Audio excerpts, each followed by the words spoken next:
And good morning and welcome to the Clearwater County Council regular meeting for December 10th, 2024. All public meetings are live streamed and recorded. Any verbal or written information provided may be included in public documents as per the Freedom of Information and Protection of Privacy Act, FOIP 41. I'll now call the meeting to order at 9:01. We have an agenda before us, looking for an adoption of the agenda. Councillor Northcott, thank you. All those in favor? And that motion's carried. Moving on to item 3, the adoption of the minutes. Any of the regular meeting minutes of November 26. Any errors or omissions, corrections in the minutes? If not, looking for a motion to adopt those minutes. Okay. Thank you, Deputy Reeve Melhoff. Call the question. All those in favor? And that is carried. Now moving on to new business with corporate services, which is item 4.1, restricted surplus allocation. And I look across the room to Ms. Director Hagan. Good morning. Good morning, Reeve. Good morning, Council. I beg Council's discretion and permission on this to defer this item till further in the meeting. Ms. Sirhan is not in yet. Okay. And she's got all the background information on this item. If she doesn't come in a timely manner, then I will take a stab at it myself. But okay. The Council doesn't mind moving on. Okay, thank you. So we will defer this item until later on, and we'll go right into. I don't believe we need a motion. No. Just want to make sure. Yeah. So now moving on to item 4.2.1. That is the. Oh, sorry. Can we go on to 4.2? Okay. Yep. Okay, sorry about that. So 4.1.2 is the request for waiver penalty, and we'll move on to back to you, Director Hagan. Thank you, Reeve.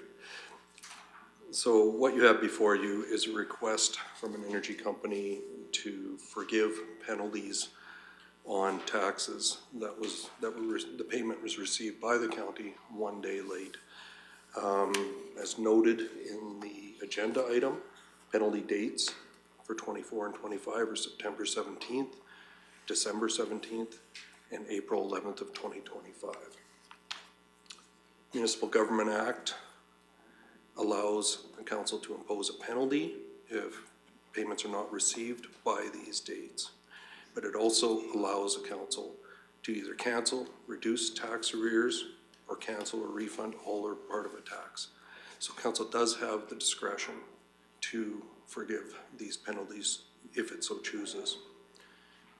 In preparing the assessment and tax notices, administration has followed all required legislation as noted in parts 9 and 10 of the Municipal Government Act. On December 2nd, administration received the attached letter from an oil and gas company providing an explanation as to why payment of taxes was received by the county 1 day after the penalty date of September 17th. Penalties were levied in respect of these rolls as per the bylaw. The company has since paid the outstanding penalties, now requesting a waiver and refund based on the reasons provided in the letter. Historically, tax penalty waiver requests have not been successful, mainly due to the precedent that may be set and the equity that must be maintained when considering the ratepayer base as a whole. If penalties are waived, it could put council in a position of picking winners and losers based on various reasons for missing tax penalty date.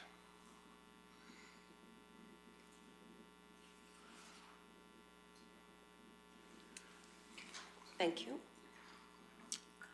So are there any comments or questions for Director Hagan? If not, I'm open the floor to discussion and possible motion. Go ahead, Deputy Reeve Melhoff. Thank you, Reeve. Historically, AER is not typically on the side of municipalities. Is there any way to confirm the chain of events that's happened here? Like, is there any way to confirm any of the information we've been given? Director Hagan? Thank you. What I can confirm is that the payment was received 1 day after the penalty date. The company acknowledges that, so there's no dispute there. I can confirm that tax and assessment notices were issued in time and were received by the company back in the spring. So tax notices would have been received by them in May. Appears to me that they chose to wait until September through the evidence provided in their letter. They're claiming that something went sideways either on their system or with the bank. I have no evidence to prove that out. All I can prove is that we didn't receive it in time. Okay, thank you. Councillor Ratcliffe. Thank you, Reeve. Following on with that question,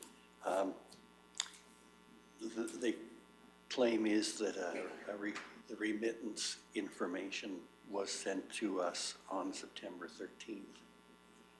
So we should have a record of that? We should have a record of that, and as noted in their letter, our staff member did contact them on the penalty due date for follow-up to let them know that even though clearly their intention was to pay on time, that we hadn't received the payment yet. And that's when they started to do their follow-up.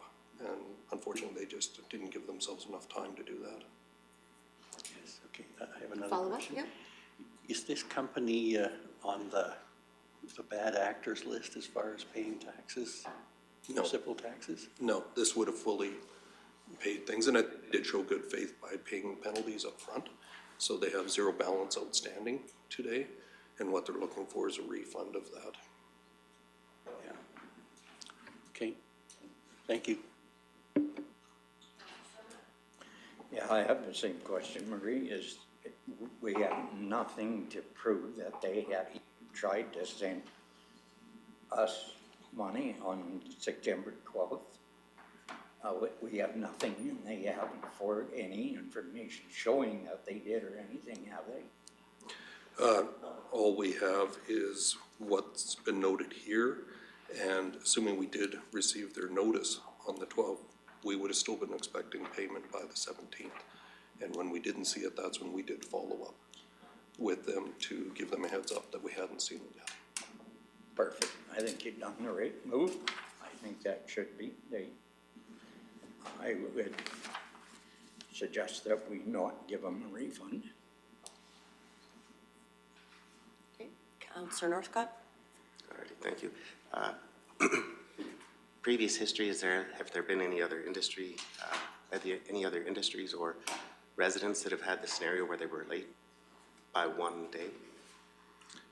I can't refer to the 1 day. I think it's highly likely that could have happened, but I know there have been other incidents where they have been late, and council has not forgiven, nor in some cases have they even asked for forgiveness. They've paid the penalties and carried on. Right, no, yeah, I was just wondering if there's, I understand that there would be, industry users and residents that may have had late penalties, but I was just curious really how many occurrences there was with just the 1 day, and if there was a same sort of scenario where there was technical difficulties trying to remit their taxes to the municipality. And if I may, I will remind council that when the tax notices go out and when they're received, taxes are due at that time, and that was in May. So there was ample time in between to get this paid well before the penalty date. Mr. Ham? Good morning, Council. Yes, I would also just like to add to Director Hagan's comments about if anyone is late 1 day. Every year we have at least 2 to 3 people come to the counter the day after. And it's very difficult because there has to be a cutoff. If it was the next day, there would still be those 2 or 3 that just remembered on the day after. And we have had oil companies forget to submit until the next day because they get everything ready to submit, and they just have to hit remit or submit on their computer and on their online banking, release the funds, and they have forgotten to do that. And it has resulted in quite high penalties, but it's if we don't have a solid line, a boundary there, it's like what is fair and equitable to everyone else, because then you might as well not have a penalty date, but then there's no incentive to pay ever. So it's very difficult to inform any of the ratepayers that, you know, it's one day after the penalty date, but it's not one day after the due date. It's one day after the penalty date, and there has to be a strong boundary in order to give that incentive to pay. So I have a question in regards to our, the tax roll as a whole. What is the percentage that are on like a monthly payment of our ratepayers? Yeah, so I wouldn't have a percentage, but I know it increases every year, and I would say that the percentage of taxes that are collected might be lower, but the percentage of residential people it is quite high that have their payments monthly. During COVID, there was quite a few, and right after, when there was kind of a dip in what I'd say was industry economic growth, there was a few smaller oil companies that went on monthly, but as soon as there was a growth economically, some of them withdrew that and they started paying annually again. So it's their choice, and we're very clear that they can do it several ways, and you know, nobody wants to admit that they forgot to hit that submit button. So it's, you know, they want to try, and get that money back for their company or for their personal, and they should try. That's not, you know, but it's up to us to hold that boundary strong. Thank you. All right, so there's been no really staff recommendation, I believe. It's just that we consider waiving the total amounts totaling as per the attached. And so I'm just wondering, as far as a motion that that council would either, I think we have to make it to the positive so that we do it, and then either defeat or carry it through. So if anyone's looking to do a motion, just as far as that direction. Go ahead, Councillor Ratcliffe. Thank you, Reeve. I just want to clarify. Have we verified the sequence of events that they list in this envelope, or in this letter? You know, have we actually received their remittance email? You know, like, do we know that they pressed send? Yeah, it's a difficult process to confirm exactly when they press send, or I believe the remittance email is in our possession currently. I'd have to confirm. On but what date? Yeah, I don't know what date it came in, but you know, it is their responsibility to ensure the payment is here by that date. So even if they wait until 10 minutes before midnight and it doesn't get here, that's still, you know, on them. It's their responsibility. They could have submitted at any point that week before to ensure that there weren't any difficulties. And we do say on the notice that, you know, sometimes it takes 3 to 5 business days for electronic payments to be received. So please ensure that you're submitting on time. Okay, and which they claim it sent 5 days before. Well, if I had come in on the last day and paid my taxes with a check, when would we actually receive that money? When would it actually come into our account? We do deposits that day a couple times, so it actually comes into our bank account that day. If it was like at 4:30, it would be in our account the next morning. On a check? Yep. Okay, Yep. all right. All right. Go ahead, Councillor Cermak. I suggest that we do this motion, and next time they might be everybody that's listening might be a little more vigilant and make sure they give enough time to have their payment in so they don't get penalized. I know that I pay my taxes and I've never been penalized yet. So I'm not very techy, so I think everybody else should be too. So I would make that motion Okay, that we do not waive, but it has to be in the positive. positive. okay. So that council considers waiving the penalty amount totaling $46,515.81 per the attached listing of roll numbers and direct administration accordingly. Okay. And I will be voting against this. Okay, thank you. Councillor Northcott? In this letter here, it says on September 12th, so that the due date would be September 17th, is that correct? Like the last day to pay the taxes? To be clear, the due date was when they received the tax notice. That was last May. So the penalty date was September 17th, so we would have to receive payment either electronically into our bank or through a check deposited into our bank by end of business on the 17th in order to avoid the penalty.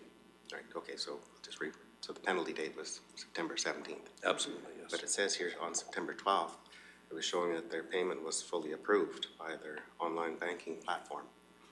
We still did not receive the payment yet. They're giving us a heads up that things looked okay on their side. Yeah. Something went sideways. That's not our responsibility. Okay, does this organization, do they make any donations to the community or fund any recreation facilities or things like Meals on Wheels or any youth groups or anything like that? I have no information on that. Does industry in general provide or sponsor or contribute funds to any recreation or, you know, seniors projects or anything like that? I can say some companies choose to. Okay. Oh, you want, put your light back on, sorry. Did you want to follow up? Yeah. I don't know, this is only, because industry is a big part of this community. I would say if it was going to be waived for the one day, then you'd have to set that for all the residents and everybody as well to allow that one day. Okay, thank you. Councillor Ratcliffe? Oh, sorry, Ms. Serhan, did you want to respond to that, please? Yep. I'll just respond. If something did happen through their banking, or like if their bank notified that it was confirmed, we have had ratepayers go back to their banking institution and say, we received a penalty and you gave us confirmation that it was paid. So we have had residents go back to their banking institutions and receive the refund or be refunded for any penalties that they received for if they did get a confirmation from their bank saying it was paid. So they do have another avenue to recoup those penalties if this is the case, what happened. If their bank confirmed that the money was sent, they can always go back to their bank and say, okay, you told me it was confirmed and something happened in your system that it didn't make it, so. And banking institutions have refunded penalties for that instance. Thank you. So I'll go over here because nobody's had a chance to talk yet, so, and before I come back to you, Councillor Ratcliffe. So go ahead, Councillor Lougheed. Sorry, thank you, Reeve Swanson. And I, like Councillor Northcott, recognize how important industry is to the well-being of our community in general and appreciate their efforts to support us through taxation. In this case, I see through their timeline that they indicated that there could be some difficulty with them and their financial institutions, so I hope they can find a resolution through that process. I won't be supporting the motion before us. Thank you. Deputy Reeve Milhoff. Thank you, Reeve. I also will not be supporting the resolution. As stated, these were actually due in May, not in September.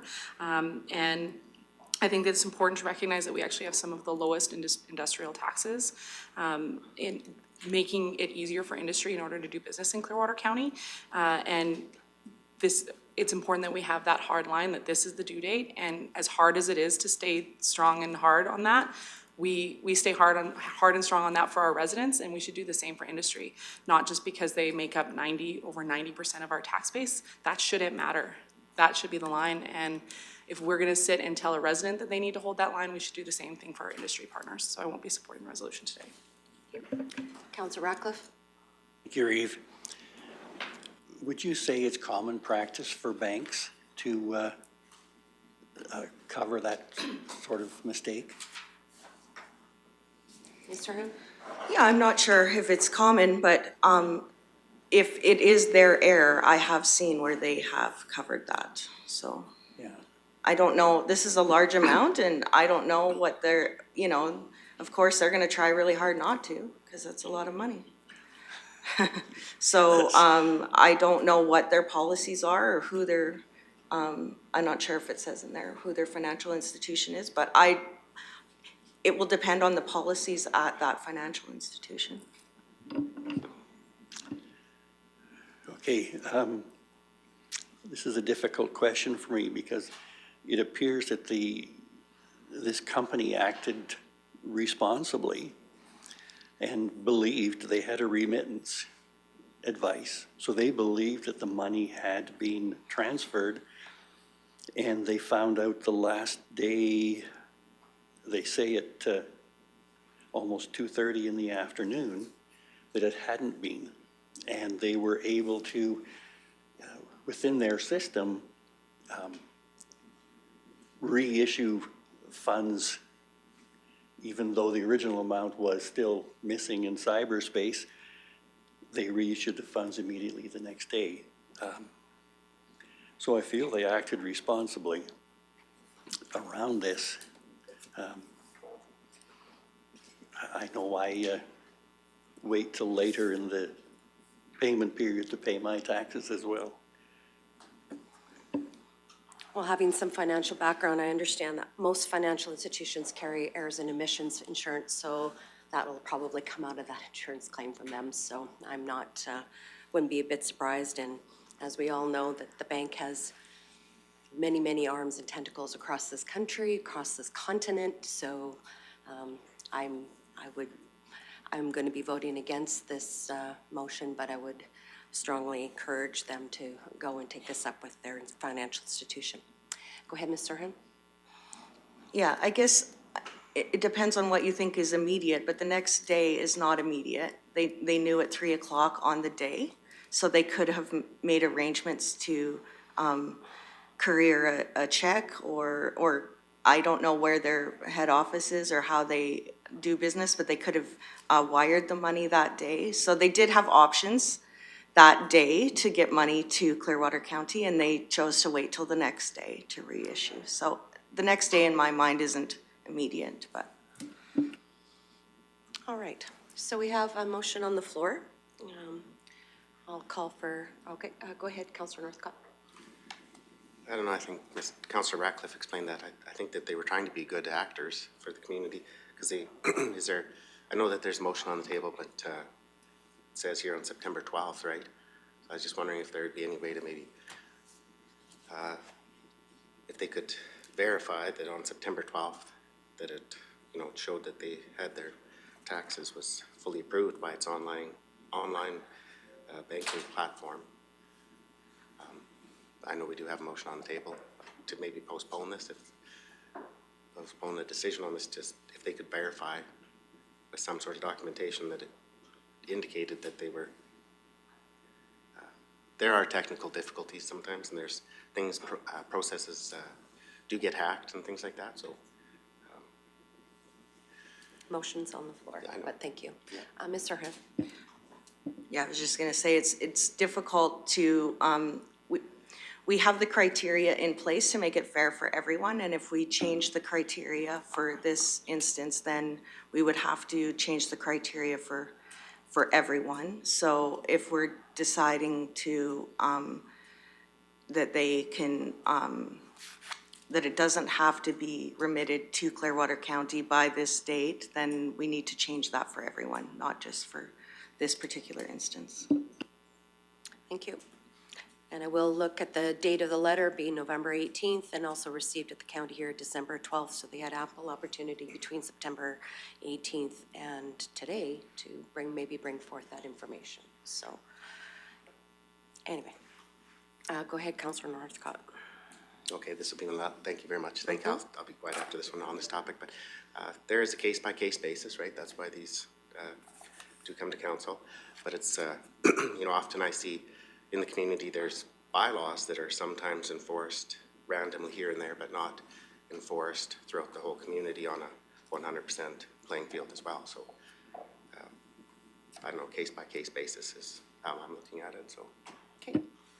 All right, so motion on the floor that Councillor waive the penalty amounts of $46,515.81 as per the attached listing of the roll numbers. Go ahead, Councillor Cermak. I would like somebody to really verify your last statement there. I think that we have proven that this bylaw that we have, that our date, and that previous councils and every council coming before us has always stated that they will not extend past that date. So I think that is a firm, hard. I know that some bylaws we stretch. This one, I think council never, ever has. Is that right? Okay. Thank you. All right, so final comment, and then I'm going to call the question. Go ahead, Councillor Northcott. Yeah, no, Councillor Shermack, my comment was there's, I don't know how many bylaws and policies there are in Clearwater County, but there's a lot more than just this one.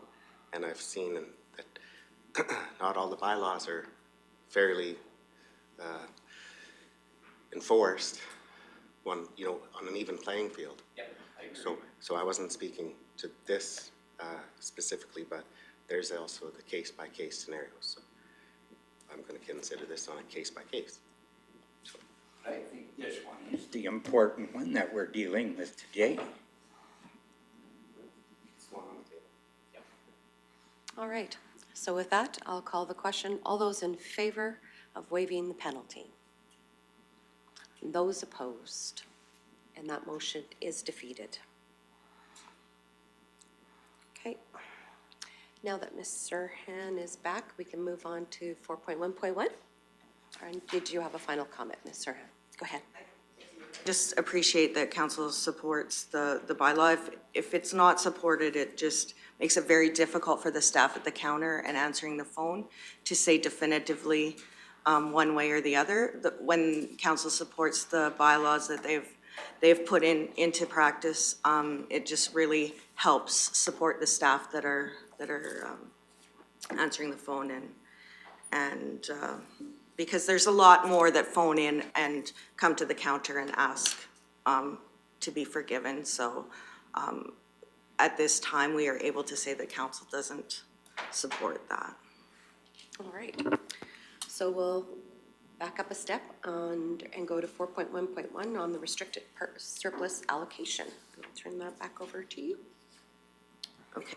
Actually, can we just take a 2-minute break? I have to go find some. Yes. Okay, we'll take a quick 2-minute break.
And welcome back. We just had a quick break, and we are at item 4.1.1. It may seem like we are just starting there, but we actually went to 4.1.2 to start with, so anyways.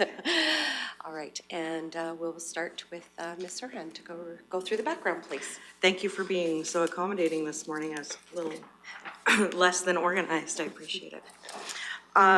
So this morning, it looks like we have quite a bit of time, so I'd like to spend some time really digging into these restricted surpluses. So let's get started. Restricted and unrestricted surplus represent a variety of accounts that compromise the equity in Clearwater County, excluding tangible capital assets. Clearwater County has been fortunate over the past 10+ years to be able to put some equity aside and identify it for various capital projects. The difference between unrestricted and restricted surplus is council's identification of the intended use of those funds. Restricted means that council has identified a project or group of projects for these funds, and unrestricted means that these funds have not been set aside for a specific use. Over the years, council has accumulated about 30 different restricted surplus accounts, some for specific projects and others for specific groups. This will be the first discussion of likely a few to review the restricted surplus accounts, to have them grouped and identified properly so that council can easily navigate the list of accounts and what their intended purpose is. Council identified transfers from the 2024 annual surplus to specific restricted surplus accounts during the budget deliberations a year ago for a total of just about $14 million. During strategic planning discussions this fall, council recommended reallocating existing restricted surplus dollars to projects being planned between 2025 through 2027. Those reallocations are from Public Works Capital, Core Infrastructure, and Revenue Stabilization Funds. The first page of the attached report shows different columns for the additions to restricted surplus for 2024, the reallocations, as well as the identified additional surplus for 2024 of $7 million. The restricted surplus accounts have been broken into different groups. The first group is the operational restricted surplus. The only change to these accounts is reallocating the revenue stabilization funds to the broadband project. With the tax holiday coming off of the additional industrial assessment, industrial tax revenue has seen an increase, and these funds can be used to fund the broadband project. Once the additional capital priorities have been completed, the additional revenue can be used to replenish this restricted surplus account for future risk mitigation. The second group is the annual expenditures on TCA to support standard services. This includes bridge rehab, gravel road rehab, asphalt overlay, IT capital, general and construction fleet, fire fleet, and landfill cell development. The final page in this group shows the total cost over the next 10 years. Using what is in the restricted surplus for these projects would lower the amount required annually for these. So there is specific restricted surpluses, and we will get into each group separately, and we'll start with the operational, but I just want to identify this so that you can think about it before we get there. So there's restricted surpluses for all of those different, or most of those different priorities or groups of priorities, because they are truly priorities of this council. Bridge rehab, not gravel road rehab, asphalt overlay, IT capital, general and construction fleet, fire fleet, and landfill cell development. So if we use the money, or if council identifies that the funds in those restricted surpluses are to be used to offset the costs in the next 10 years, then there's a lower annual cost required to fund those projects. If you want to keep those restricted surpluses steady and be,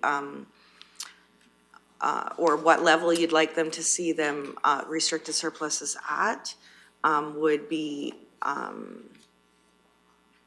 would cost more annually to keep those funds in those restricted surpluses. But we'll talk about that more when we get there.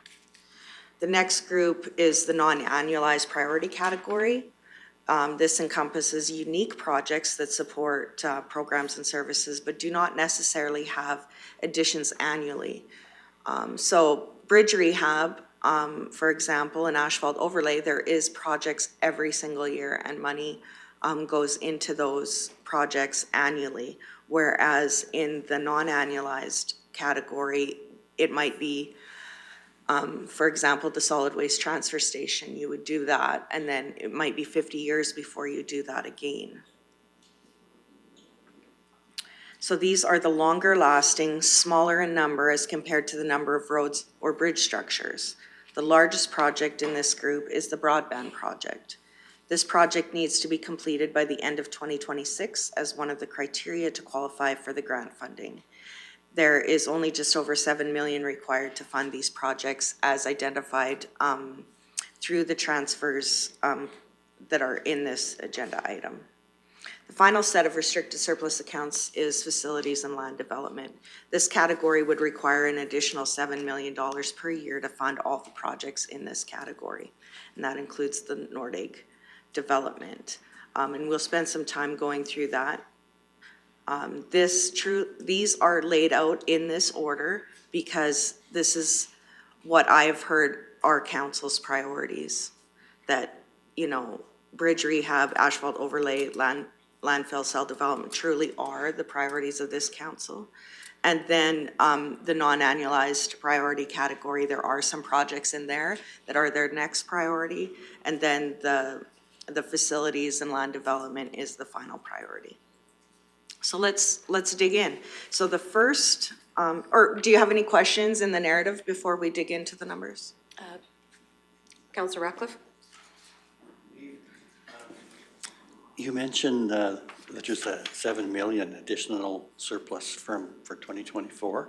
Yes. Is that a projection, or where did that come from?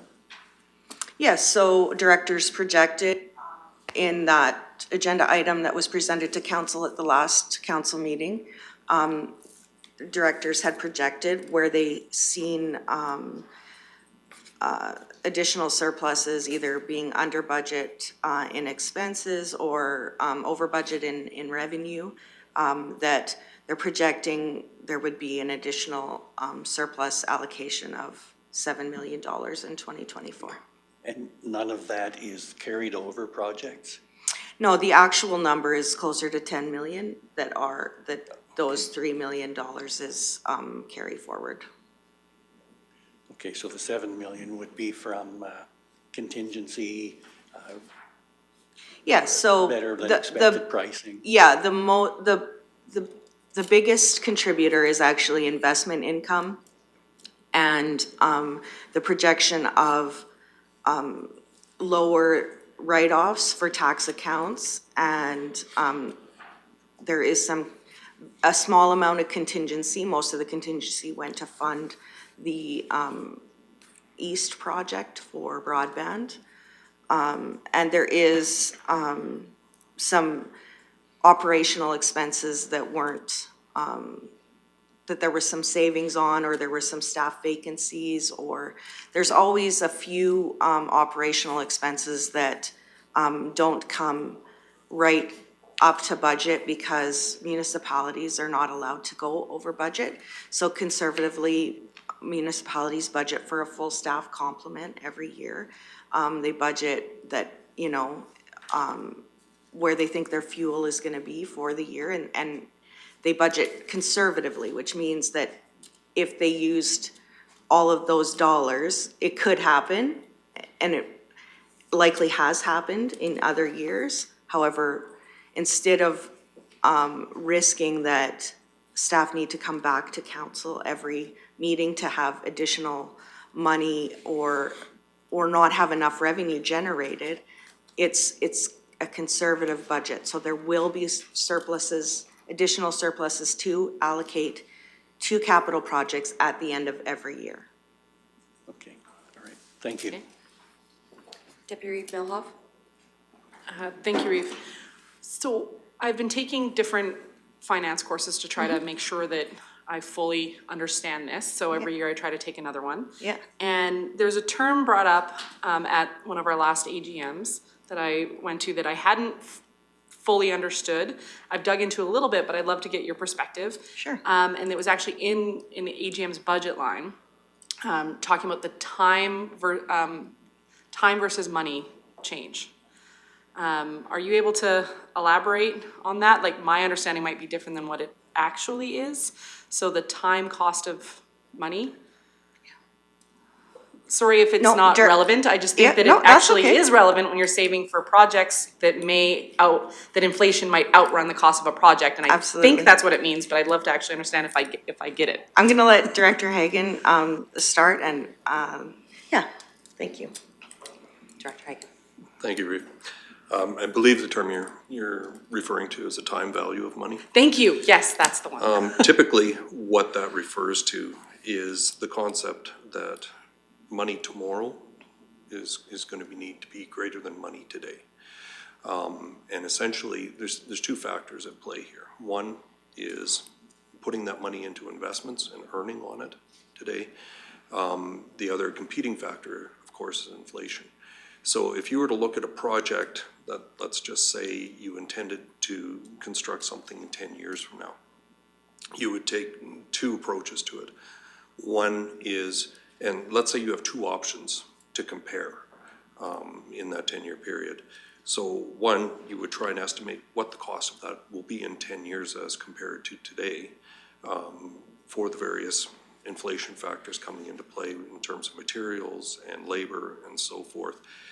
And then the second factor would be looking at financing that construction project and putting money away over those 10 years so you have enough in 10 years to pay for it. And what that's typically called is net present value analysis. So you would take that 10-year purchase at your estimated cost in those 10 years and you would bring it back by a factor of what you intend to or anticipate making in terms of investment income. So you'd bring it back into today's dollars to say if you had X amount of dollars today, you invested at Y percentage over those 10 years, this is how much you need today to pay for that, or conversely, this is how much you have to put in every year so that by the time you get to that 10 years. So the essential principle here is that the value of that dollar changes over time, right? Because of inflation, spending ability of that dollar becomes less, but at the same time, investments, a dollar today is worth more than a dollar tomorrow. So you got to compare those two things and say, which one's going to compensate for the other? So those two factors come into play. So we can't just look in static dollars and say, it's going to be a $5 million project in 10 years. We have to look and say, will it really be $5 million? And what is that today in today's dollars? So those two concepts of investment earnings versus inflation, and how do those things come together? So you're absolutely right in terms of saying, if we did it today, it would cost us less, but we may not have the money yet to do it today, but it's going to cost more in the future. But how do we handle our investment strategy to get there? Does that help? Absolutely, thank you. The part that gets confusing is when you overlay debenture with that, because then you need to determine if you want to do a debenture because your money is worth more now than it is 10 years from now, or is saving more appropriate. So it becomes a philosophical battle in your head. So thank you for going further into that. I'm sorry if it Nope, that's took us off okay. course, but when we're talking about saving for projects, I felt that it was a poignant topic to discuss. So thank you. And my head was going about a house and a mortgage, and yeah, that's where my head was going. Are we gonna build today, or are we gonna save up and build tomorrow? So, yeah, so, go ahead, Mr. Hill. Yeah, absolutely. I think that's one of the tricky policies that we have to navigate is it more prudent to debenture today and spend today, like a mortgage? It is the cheapest time to build the house is today. And does the interest rate favor that, right? So that you're actually spending way less in 20 years because the interest rate is low, and the cost of building that structure in 20 years, you'd actually have to put aside more money than what the interest is is costing you in those 20 years. So, yeah, it's definitely one of those things that has to be really thought out well to find the best solution for each project, because each project is different in that sense.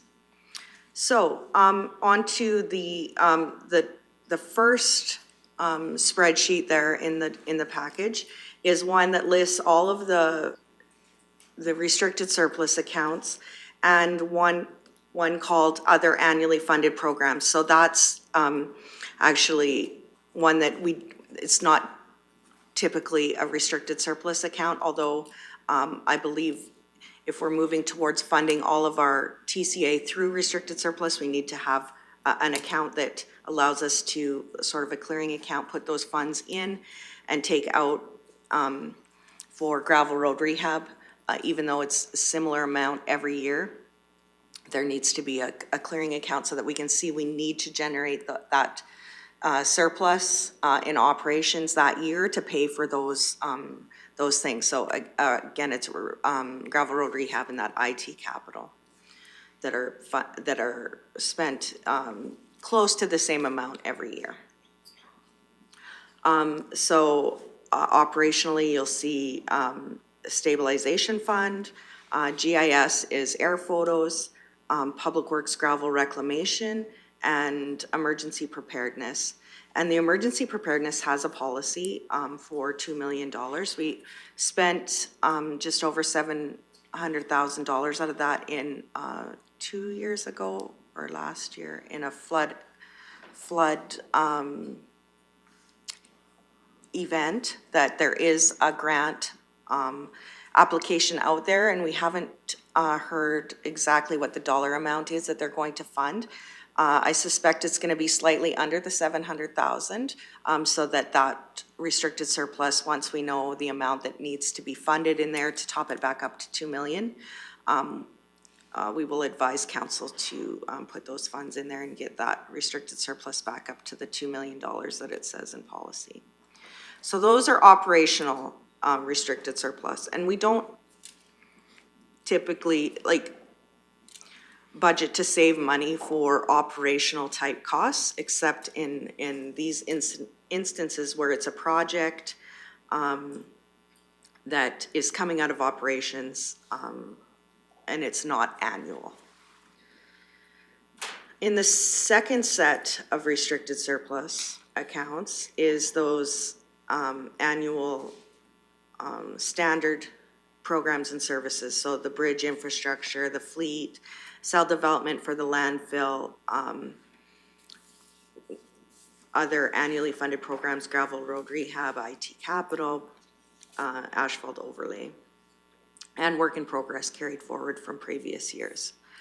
So, and you can see these definitely are the priorities. These are the programs that in the second column, to restricted surplus, it's the white column next to the blue one, is you can see dollars going in there, budgeted dollars going in there in 2024, because those were the projects or are the priority for this council.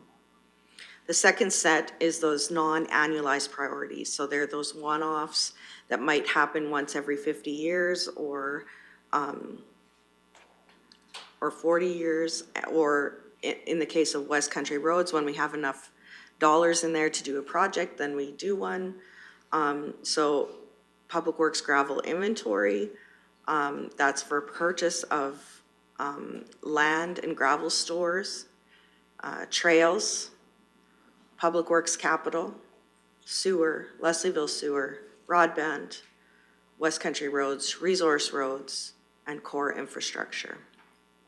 And you can see there was a small amount of dollars put in for 2024, but there is a large dollar amount in those categories or specific projects at the end of 2023.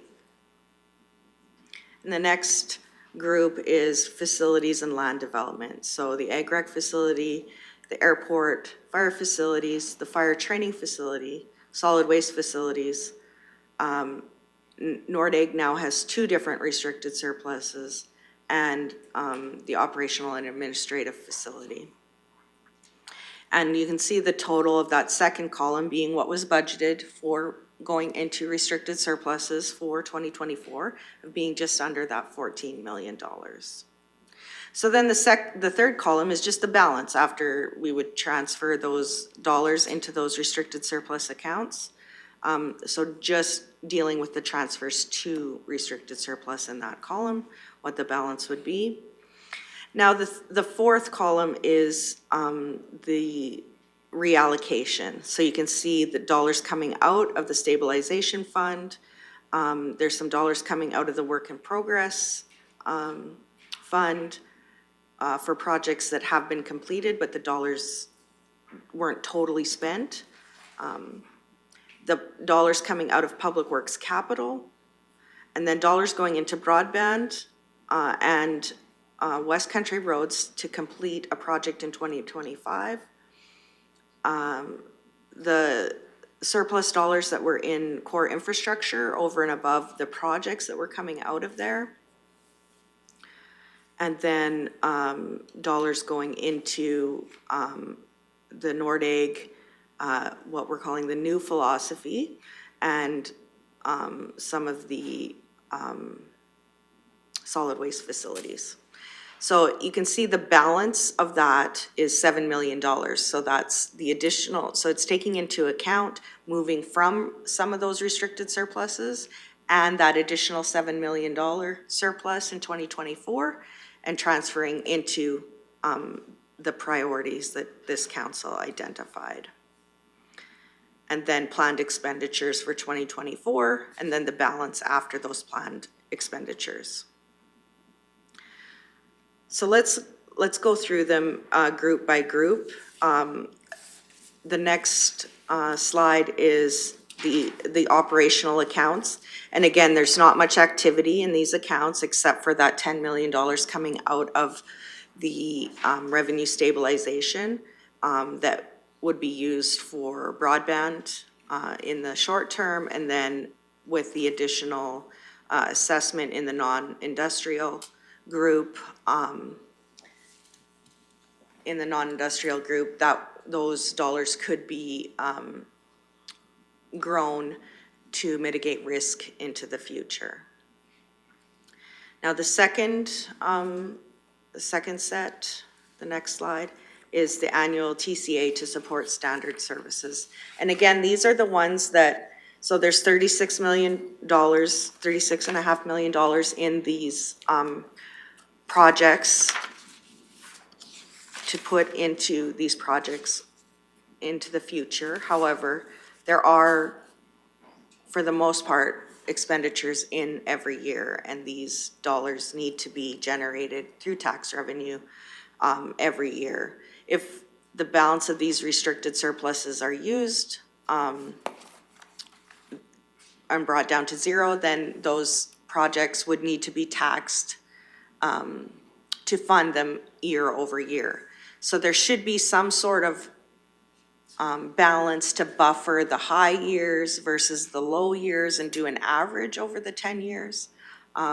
However, council should, and this is what I'm talking about, it will take more than one session to really get our heads wrapped around what should be in these restricted surplus accounts, and making sure there's criteria and that it makes sense for those projects.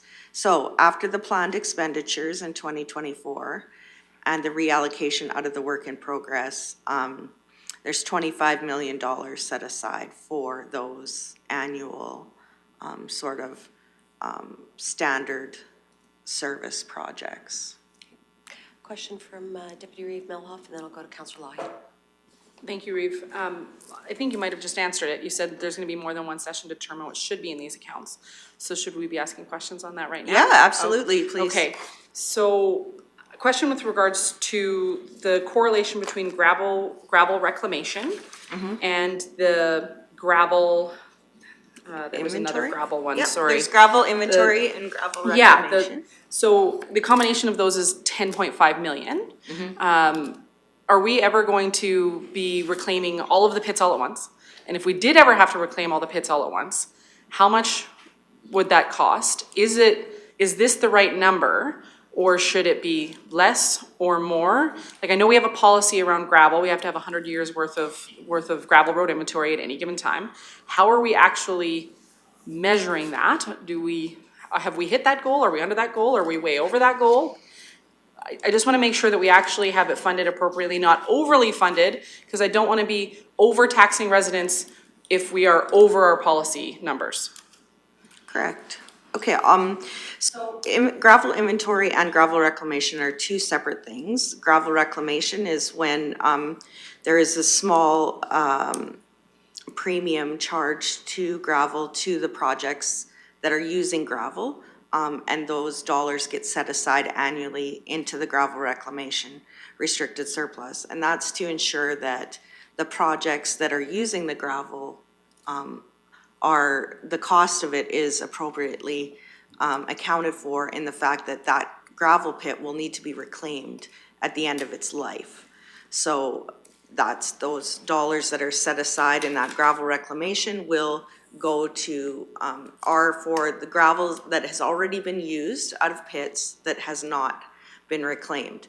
Now, we haven't done a real in-depth analysis of what's left out there to reclaim. Eric and Kate and I have discussed this a very small amount, but likely there should be at some point an in-depth analysis done of what needs to be reclaimed out there and ensure that we do have enough dollars in there. We feel it might be a little light, actually. So I think, but correct, we likely wouldn't reclaim all the pits all at once, and it's just about making sure that the project that used the gravel gets charged for that reclamation. So that's where those dollars have come from. Sorry, can I stop? Yeah. Reeve, if I may, thank you. So we have like an internal levy system where we levy the project to put it in almost like what MR does, where it comes off of a subdivision to go right into an MR and be into an MR account and be used for that? Or is there actually a fund from an external source that comes in to be put into that account? Sure. So the costs for crushing the gravel, finding the gravel, making sure the gravel is there are all costs that are upfront. So we have to pay those. And it gets calculated into a per ton rate. And then an additional cost per ton is added estimated to cover the cost of reclamation. Now, that could change if the reclamation is done 15 years from now. It's going to be way more money than what it is today. But also knowing that all the reclamation won't happen all at once, but there should be money in that reclamation reserve or restricted surplus to do that, because that's who's paying for that reclamation is those projects. So if gravel road rehab uses 1,500 ton of gravel, some of that cost that's allocated to that gravel road rehab is identified for reclamation. So if 3/4 inch gravel is $15 a ton or whatever it is, maybe 50 cents a ton is identified as for reclamation. And that 50 cents goes into the restricted surplus.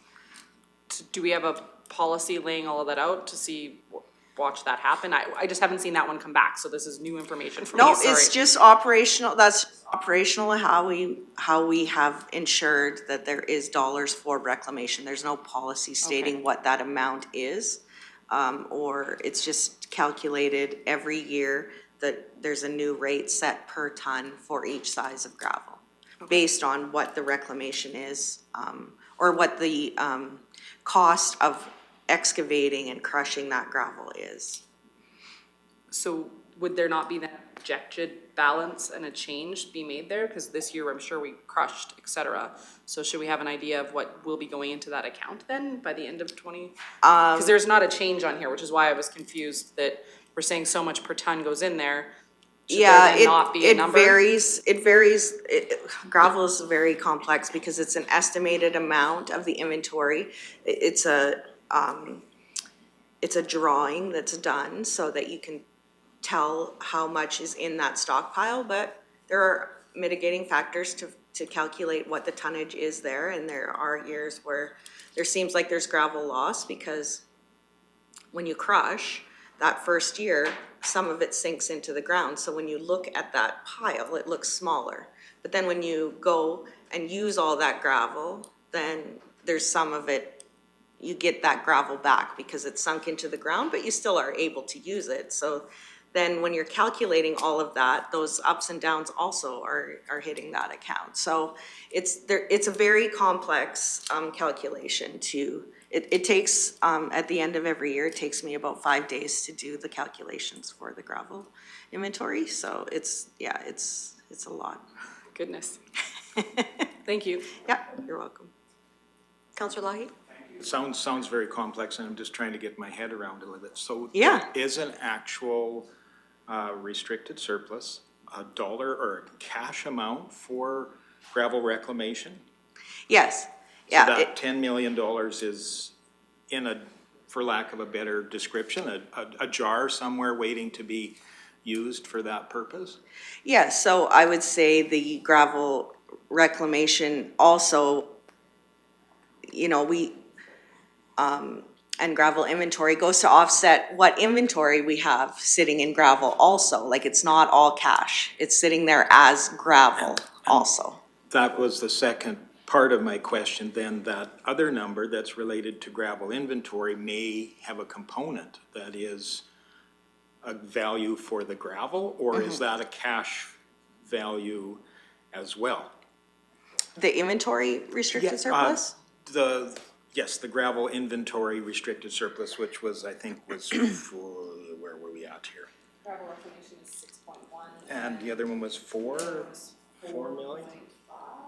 So is that in gravel, or is that in Well, part of it cash? would be in gravel, like the restricted surplus, this is a big picture view, but the equity is all of our assets, except TCA, right? So it's not just cash, it's gravel inventory, it's prepaid expenses. So over the years, the percentage that's been sitting in cash is maybe 85%.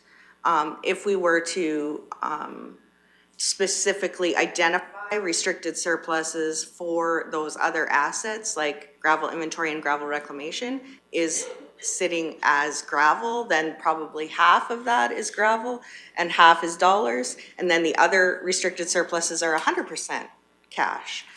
So it depends on how you view the equity sitting there. So yeah, it could be viewed as gravel inventory. Okay, thank you. I think it's clearer.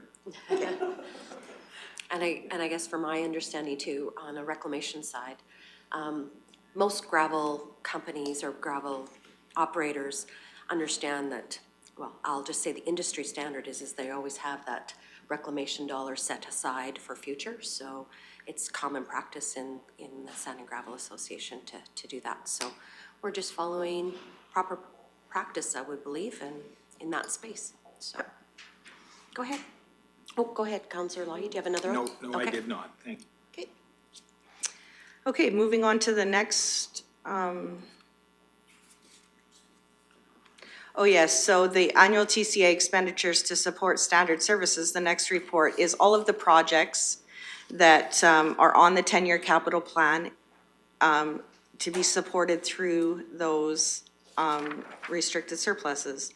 And over the 10 years is $186 million worth of projects in restricted surplus identified to come for the ending balance for the end of 2024 is 25 million. So if we kept that restricted surplus balance steady, $18 million would need to be generated annually on average, 18.6, to produce those restricted surplus, or to produce those dollars to complete those projects in the next 10 years. If those restricted surpluses were used over the next 10 years and depleted to zero, which I'm not recommending at all, is then annually $16 million would be required to do those 10 years' worth of projects. I think there is some criteria we could use to calculate what those balances should be, and there should be another kind of discussion about that. However, if we just leave it as status quo for now and say that the balance in those accounts should stay around $25 million, then $18.6 million needs to be generated as a surplus every year to fund those projects in the standard services category. Any questions about that? Seeing none? Okay, so the next is those other restricted surplus accounts for those kind of non-annualized projects. So they're 1 in 40 years or 1 in 50-year projects. And again, so there's some rec, school, and MR dollars, gravel inventory, trails, public works capital, the sewer, broadband, West Country roads, resource roads, core infrastructure, and the new philosophy for Nordegg. So the projects that were identified in public works capital were for development outside of Nordegg. So those were identified at the last strategic planning meeting. So the committee had kind of identified those dollars as being available for other projects. So you can see the reallocation there of the $5 million. Broadband is increasing. There's a need of about $26 or $27 million by the end of 2026. So you can see the $20 million going into that restricted surplus. West Country Roads is just an additional $900,000 to complete the project that's being slated for 2025. Otherwise, that is an annual addition of $300,000. The core infrastructure above what was in there was $8 million coming out. And then the Nordegg new philosophy, you can see $4.7 million going into that account to fund those. So if we go on to the next pages, those are the kind of projects in the 10-year window for these one-off projects. And again, oh, there's no total on this one. Okay, so you can see that it's really heavy in 25 and 26. $22 million in 25, $19 million in 26, and then slightly less over the next 8 years. And again, this is just a pre-look to what we're gonna start going through likely at some point tomorrow or the next day during budget deliberations. The largest sort of projects in this category, of course, are broadband and Nordegg development. So those are the ones that really, broadband needs to be completed by the end of 2026, and Nordegg development, however quickly council decides this development should go forward, kind of depends on the dollars available and or reusing or reallocating dollars from other projects into those projects. Go ahead, Deputy Reeve Mello. Thank you, Reeve. How does the Trails Fund get funded? Yeah, so there was money left from the North Saskatchewan River Park project, and that money has just been, council identified that there was some trails that they were interested in building, so that those dollars just got left there. It's not really enough to do a project. So if a project is identified and move forward on, there would be dollars that would need to be allocated there to move forward on those projects. And sorry, Reeve, if Yeah, I go may, ahead. thank you. The reason I ask actually is because some of our other rec programs are undersubscribed to, unfortunately, and it'd be great if we could hand out the rec funding to, and use it all every single year. But my suggestion is rather than that going back into general to be reallocated, it's still rec related and we need a source to try to build trails. We get asked for trails all the time. Would it be appropriate to have that funding that was already allocated go back, anything that's left over, go into the trails fund because it was already allocated for recreation? And then we can be slowly building that account so we can build a program and a project when funding is then available. Absolutely. Currently, I think, because it's so new to have the rec boards throughout the county, currently what has happened is those funds have been brought forward into work in progress. So there are some dollars in work in progress sitting there from past years. So it's not like it got reallocated into general yet. However, yes, for sure, if those communities feel like they wouldn't be spending those dollars, that could be a very good fit to move those dollars into that restricted surplus account. What needs to happen in order to get that through, like a motion or go through it? Absolutely. During budget deliberations, you could make a motion that any surpluses from those rec board fundings would be identified into as being put aside for trails for future. Okay, perfect, thank you. I think we're gonna need more funding source than that probably, and I hope that we need more than that because I hope people will utilize that funding to its full potential. Yeah. But until then, it'd be great to see that happen. So I will make a note of it and bring it up over the next couple of days. Absolutely. Thank you. Thanks.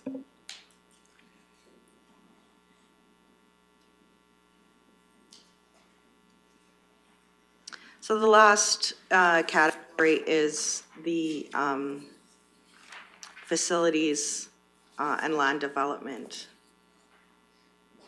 So you can see the ag rec facility, the airport, the fire facilities, fire training, solid waste facilities, and the operational and administrative facilities.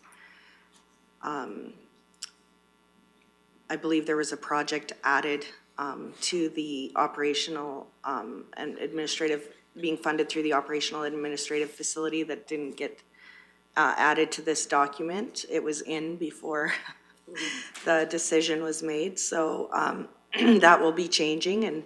And again, these documents are living documents, and any direction that we get from council, excuse me, these numbers can be updated and brought forward in the approved budget documents.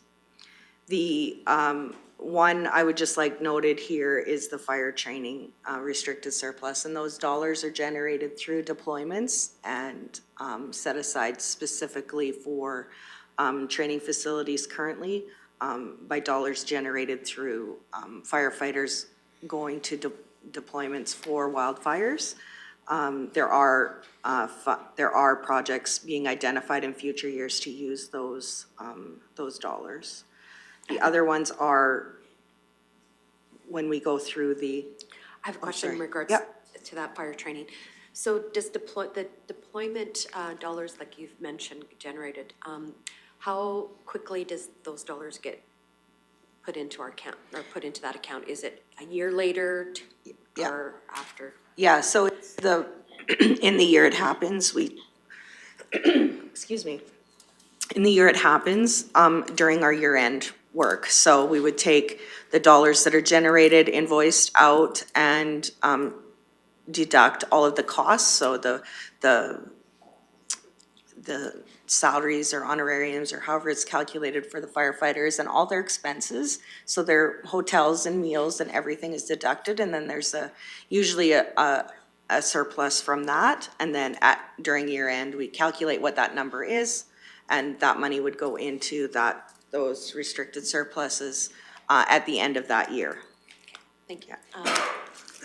I've got a question from Deputy Reeve Milhoff, and then I'll go to Councillor Lougheed. Thank you, Reeve. With regards to transfer stations, solid waste, and I could be remembering this wrong, I thought that the solid waste one was pushed further down in the years so that we didn't have to come up with so much all in the same year. If I'm remembering correctly, I thought that at a strategic planning meeting, not last month or the month before, we had that pushed further down.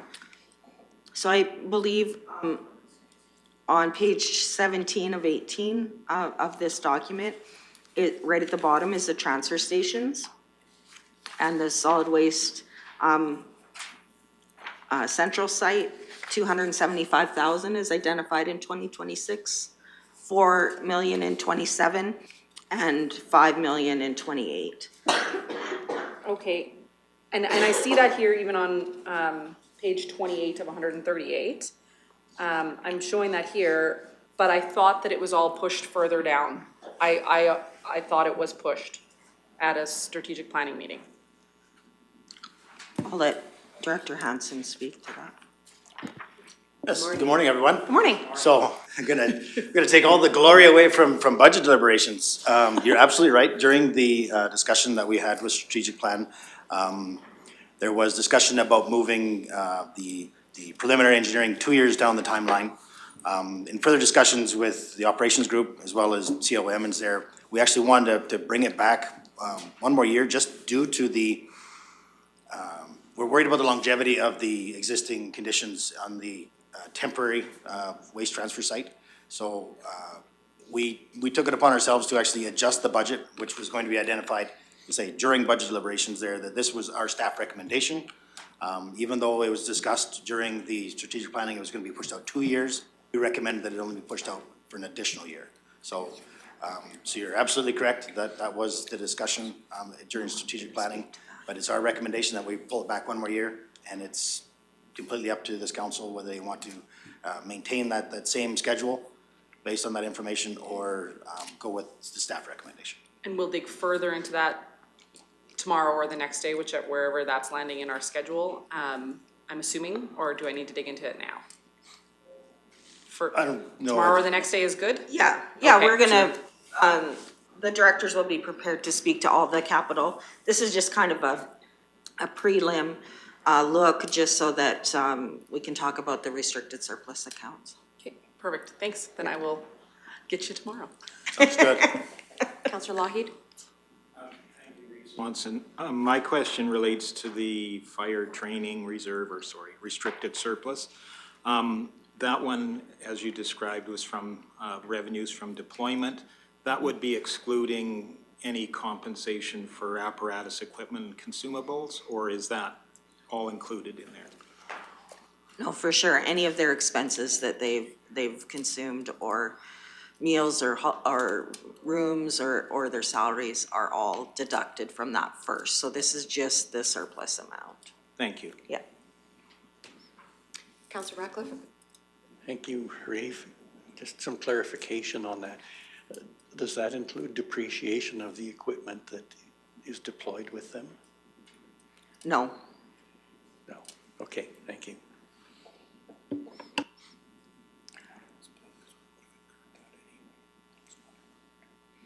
Yeah, the depreciation of the equipment is incurred whether it goes for deployment or not. It may use up more of its useful life, depending on how hard it's used, but, or if it happened to burn up in the fire, I guess, which has happened to some municipalities, I think. But, and again, there's insurance for that, just being facetious. Yeah, so when we purchase equipment, we have a useful life identified for that piece of equipment, whether it's 20 years or 15 years, and then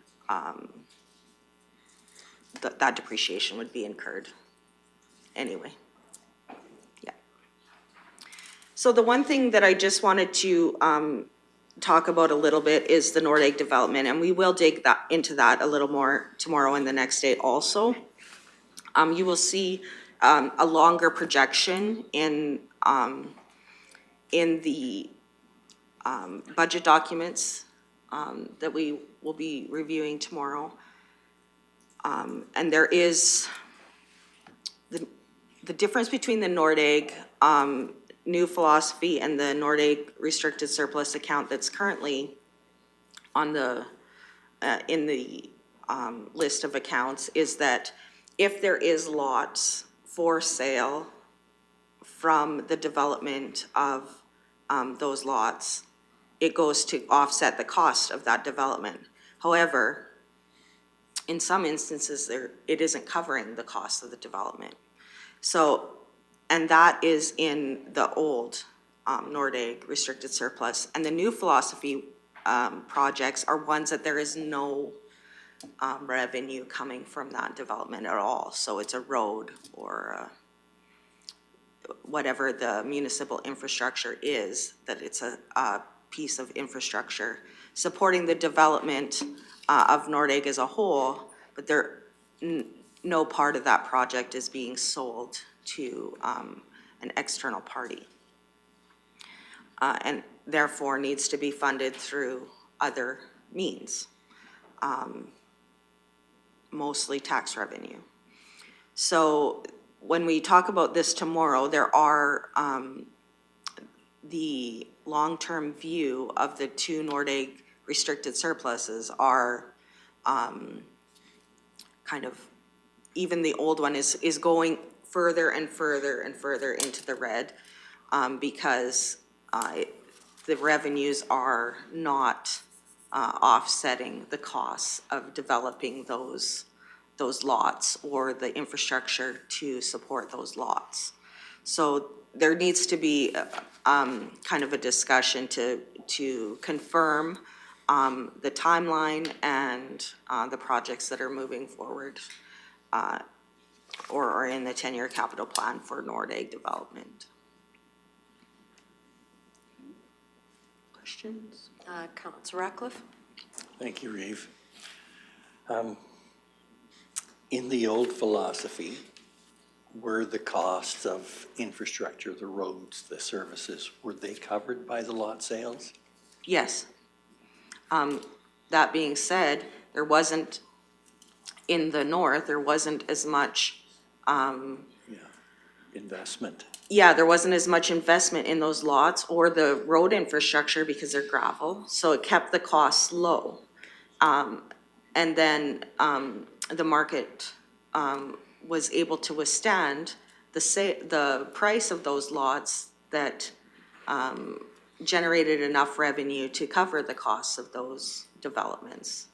And currently, the market isn't bearing what the price would be for the lots in the town site, partially because they're paved. There's more infrastructure required. That in the north, they have their own services in the town site. There's municipal services for water and sewer. So it's different in the types of lots that are being sold, and the market isn't bearing what the costs of everything is in that development currently. So if sales remain slow, that the debt is going to increase, or Yes.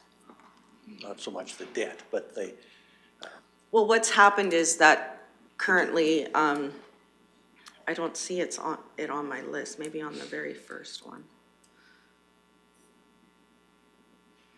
So at the end of 2024, which I know this number isn't entirely correct, it's that first spreadsheet after the agenda background. The two accounts there, and it's just to the end of 2024. And I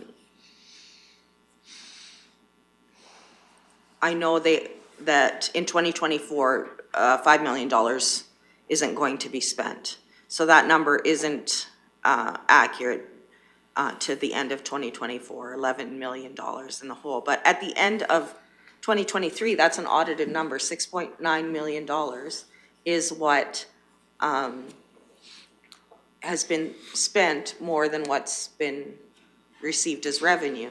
Now, there are lots available for sale that will go to cover most of that $6.9 million. And staff are doing an analysis of what's out there for lots and how much revenue would be received on the current lot revenue or the lots that are projected to be completed that are already started.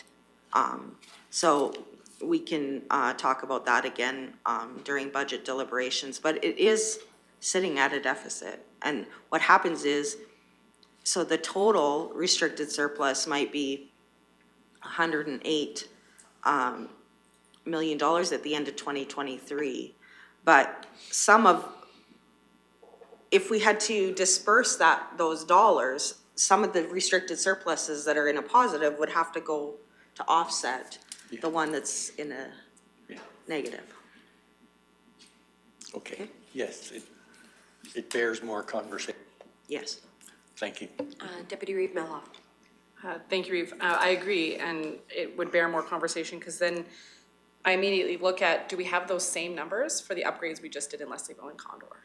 Because like, we're making sure that we're putting those numbers on one of our hamlets, but we're not necessarily doing that with the other hamlets, because we just did upgrades in Leslieville and Condor, but we don't have like a deficit box for those hamlets. Why are we making Nordegg so much different than all of our other hamlets? It just doesn't seem fair, for lack of a better word, sorry.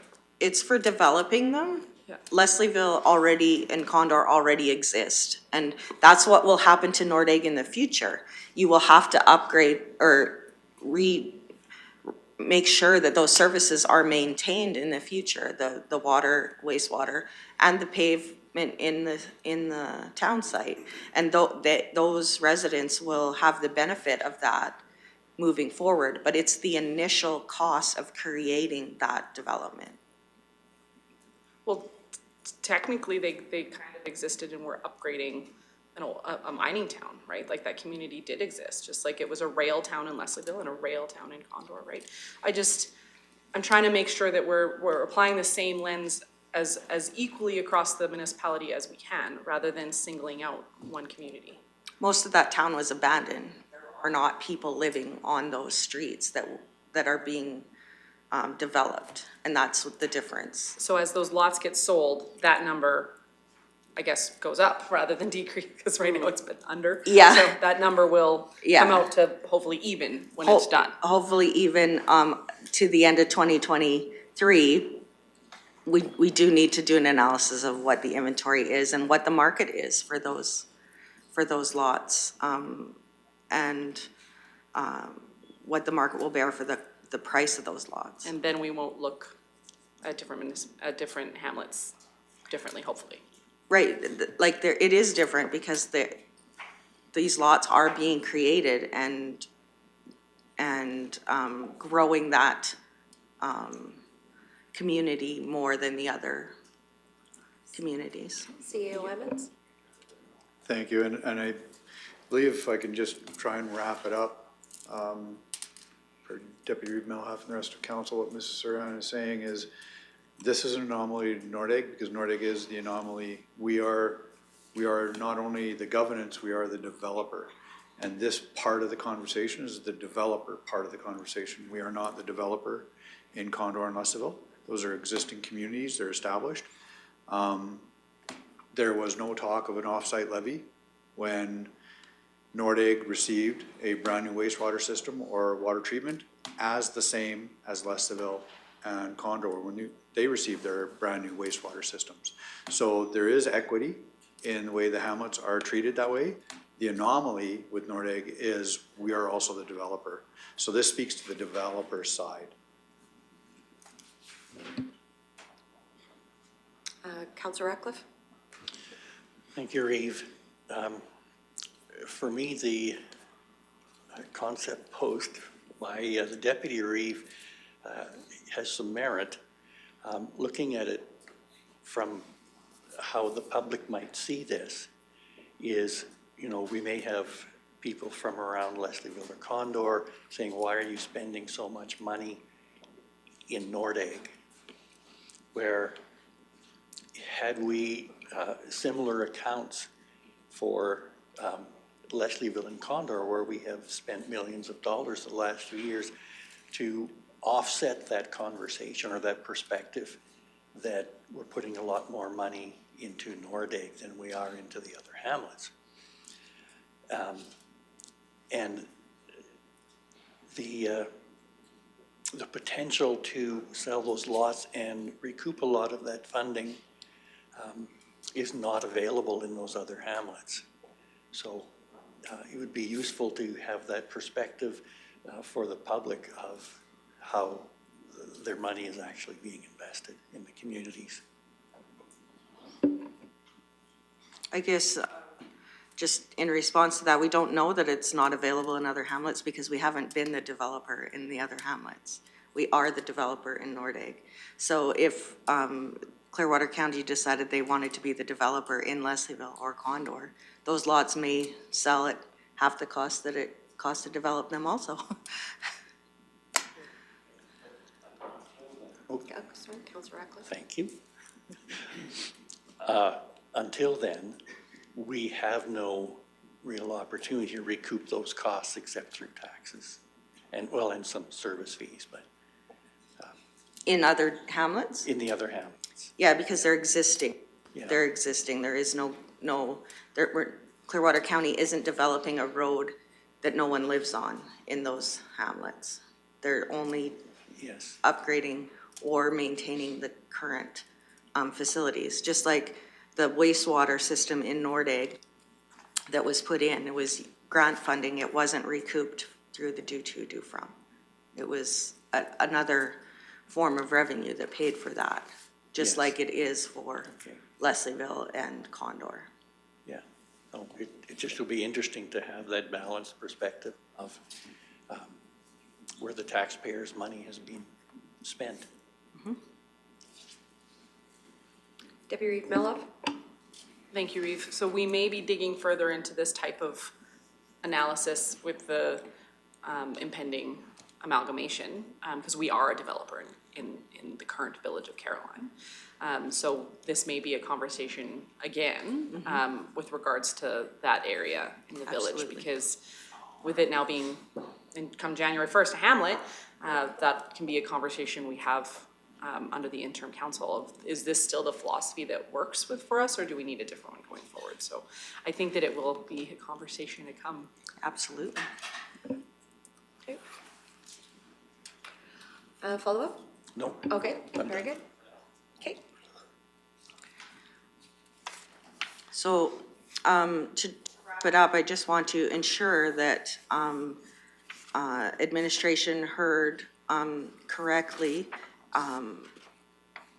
during the strategic planning sessions, and that these are the transfers within the restricted surplus accounts that council wishes. So it's that first spreadsheet, it's the reallocation number in 2024 of moving out of the stabilization fund, work in progress, the public works capital, and the 8 million out of the core infrastructure restricted surplus, along with the additional $7 million going into broadband, West Country roads, solid waste facilities, and Nordegg development.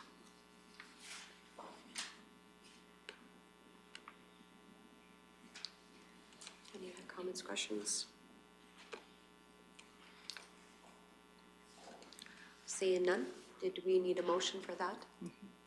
Okay, Yes, please. okay, so that, as per the staff recommendation, the motion is that council approves the transfers within the restricted surplus to provide the funding sources for the upcoming budget deliberations. And that would be identified in the reallocations column on that first spreadsheet. Okay. Applications. Okay.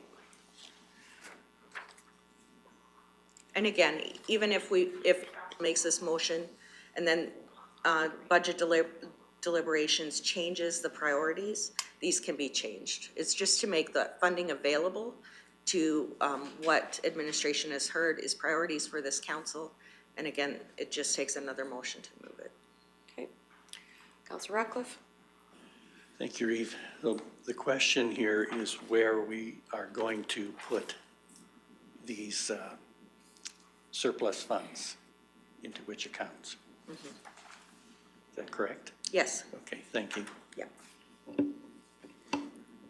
Okay. Any further comments, questions, or I'll entertain a motion?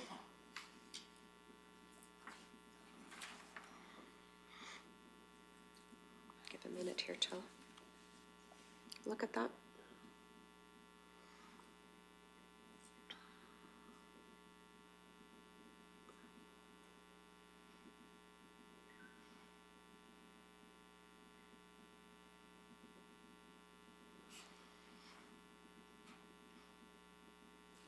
In other committees that I've been at, they said 3 seconds of silence means yes, so.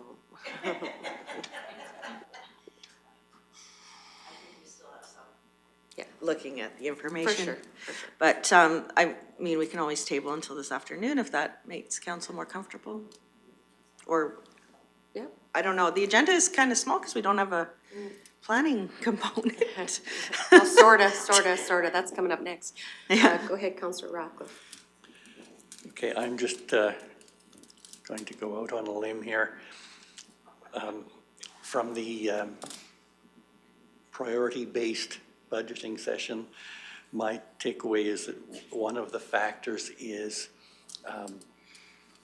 the greatest benefit to our ratepayers, which to me would be the broadband project. So that would be my suggestion. That's what the suggestion is in the reallocation. Yeah. Okay.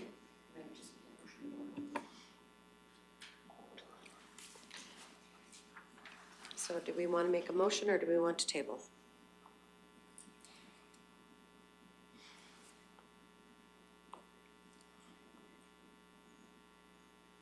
Opening up to discussion. Go ahead, Councillor Ratcliffe.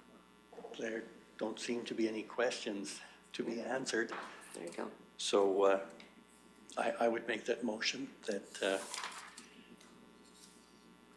it's the, That we approve the transfers. pardon me, That we approve the transfers.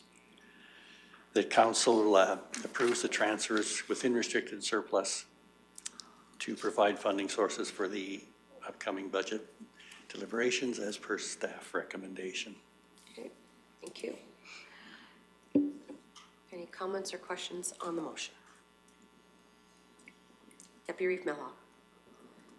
Thank you, Reeve. I do understand that we'll be able to make these make changes and stuff on it later. But I think I've been pretty consistent with regards to the central site, and I will continue to be consistent. And with the transfers going into that fund to fund the central site, I will be voting against these transfers here today. Okay. Do you have a different restricted surplus that you would like to see those funds go into so that we could do the rest of them? Deputy Reeve Mello. I'd love to see those funds going into things like rec instead. I just don't think a $10 million waste site is something the residents want. So I don't believe we should fund it at all. All right. Are there any other comments or questions on the reallocations? Go ahead, Councillor Northcott. Just, I guess, regarding the broadband, it's not the funding for the broadband projects, it's not a requirement to the MGA. So, yeah, it's not a legislative requirement for the municipality to provide that, so. All right, go ahead, Councillor Lahey. Recognizing that the motion before us is to open up the Reallocate. door for further and deeper discussion within budget deliberations, I will be supporting the motion before us. Thank you. I would concur. We have 3 days ahead of us to further discuss. All right, so I'll call the question. All those in favor? Those opposed? None motion's carried. Thank you. We're going to take a quick 10-minute break.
And welcome back from our break.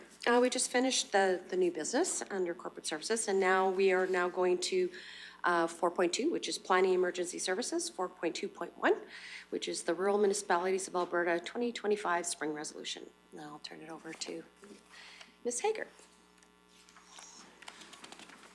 Thank you, Reeve. Good morning, members of council. Not too long ago, at the last council meeting in November, council made a resolution with regarding a resolution which they'd like to table before the spring RMA. And this background essentially is like other resolution backgrounds. It includes why resolutions are crucial to the Rural Municipalities of Alberta advocacy efforts, as they allow municipalities direct role in identifying priority issues that require action by other levels of government. Resolutions themselves are typically directed towards the provincial or federal governments and seek changes to legislation, regulations, or policy, address funding or program issues, or perhaps encourage alternative policy approaches related to municipal issues across the province for rural municipalities. RMA's resolutions process has a policy. It's attached to the agenda item. I know council has seen this before. That's just a ease of access, and resolutions must first be voted on by municipalities at their district level, which ours is a central district too. And then if they are confirmed at that level, then they proceed to RMA convention for adoption or vote again at that level. And resolutions are stored on the resolutions database, and there's status updates on those as time goes on. So all things I know council is aware of, so I'm just rehashing some of the history you hear every time we talk about resolutions. As you know, Clearwater County is part of that Central 2 district. We've been informed that the deadline for that is January 14th for resolution submissions. And the meeting itself is taking place in February in Ponoka County. So thank you to Tracy Lynn for adding that to the agenda item for me. And administration's here today just to get further clarification on the resolution intent. I've included the resolution from the last meeting that council directs administration to create a resolution for the Rural Municipalities of Alberta related to the Alberta Community Peace Officer Law Enforcement Duty Risk Assessment and Mitigation Report. So after the last meeting, administration had the ability to attend the Alberta Association of Community Peace Officers, had a meeting with all the authorized employers that wish to attend to kind of launch the report study itself. And and there's been time in between for those to review some of the findings, as well for our council to take the time to look through the document. I just was seeking further direction on specifics on how we'd like to approach the resolution before we start drafting it. We do have a little bit of time between now and the 14th, not a lot, but that should give us time to get it to the council January 14th meeting following amalgamation, so that our new council would be able to table that if they agree with it. So that would be the target, and then we'll send it to RMA right that day if it's good to go, and then meet the deadline. Just some of the things I heard at the authorized employer meeting, you can imagine there weren't a whole bunch of comments, just the nature of the fact that they just got the document before them to review. Some of the comments I heard from other municipalities were along the lines of, these are all great recommendations, as long as if the ones that we don't already do are put into legislation as optional. That would be something that we would like to see, kind of like long guns are currently, for instance, for one of the tools.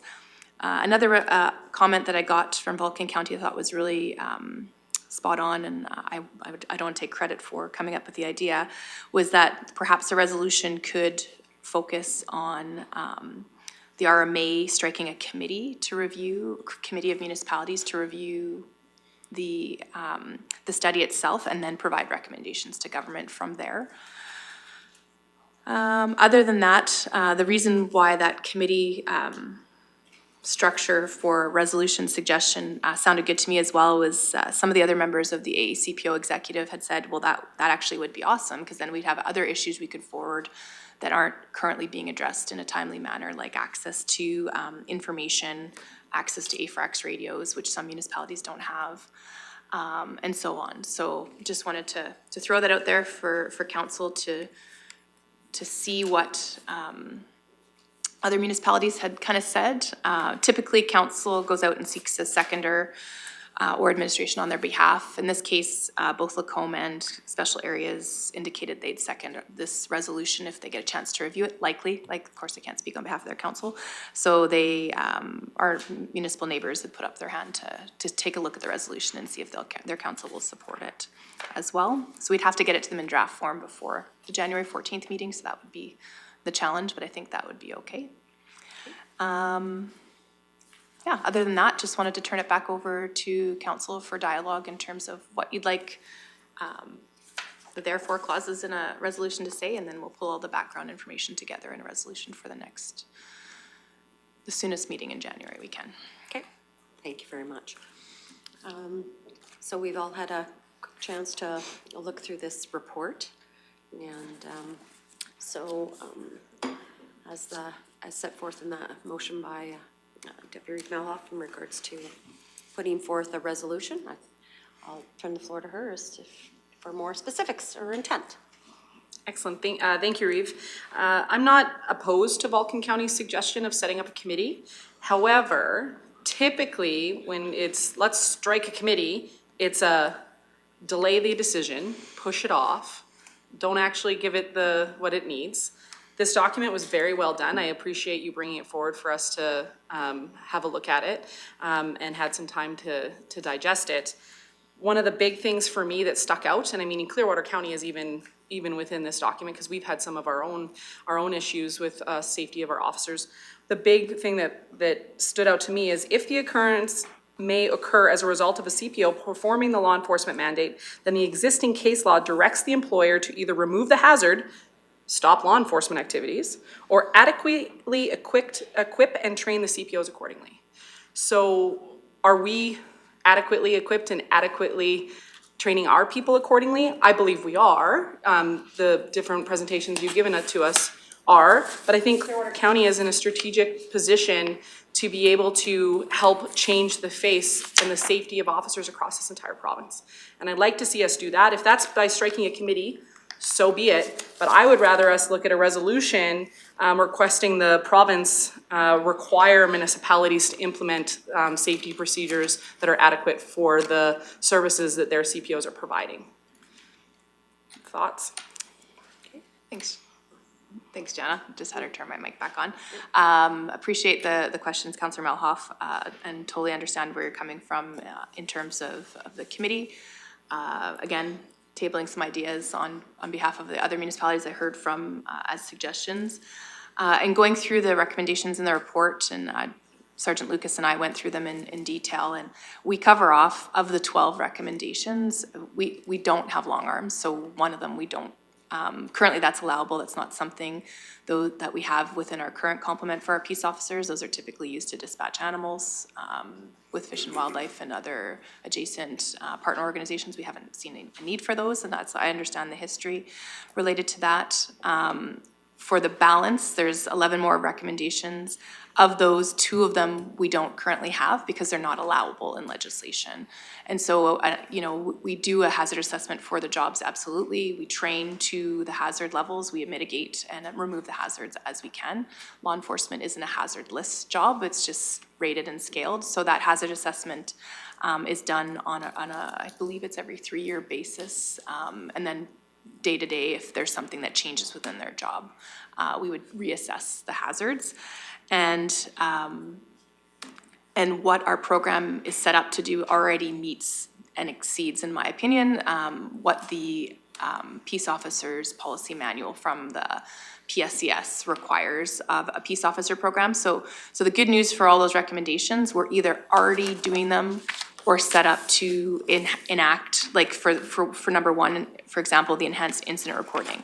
That's something we do already internally. We record keep everything. If the province was to implement a provincial system, we would be ready to go to tie into it. So that would come with little change. We already have in-car access to CPIC. I was actually surprised to learn that some don't.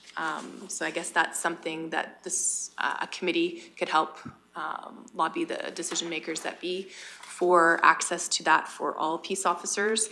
Live monitoring of officer location, again, we have that through Lacombe Police Service as our contracted service provider, and not all municipalities have that ability to do that. recommendation 4, the one-button radio push, we do have that already.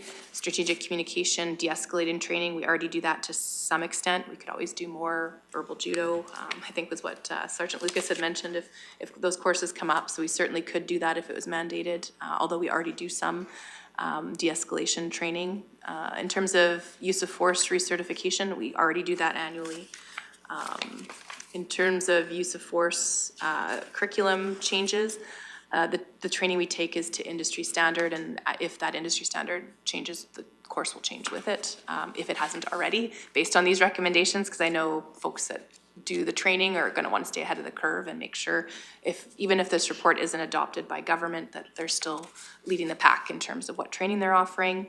Mandating wearing of protective equipment, already have policies to say that. Use of body cameras, we've been doing that since 2015. Some municipalities just don't have those tools. And so if they're mandated provincially, it may be at a cost to their programs. So I think that's why they wanted them to be optional.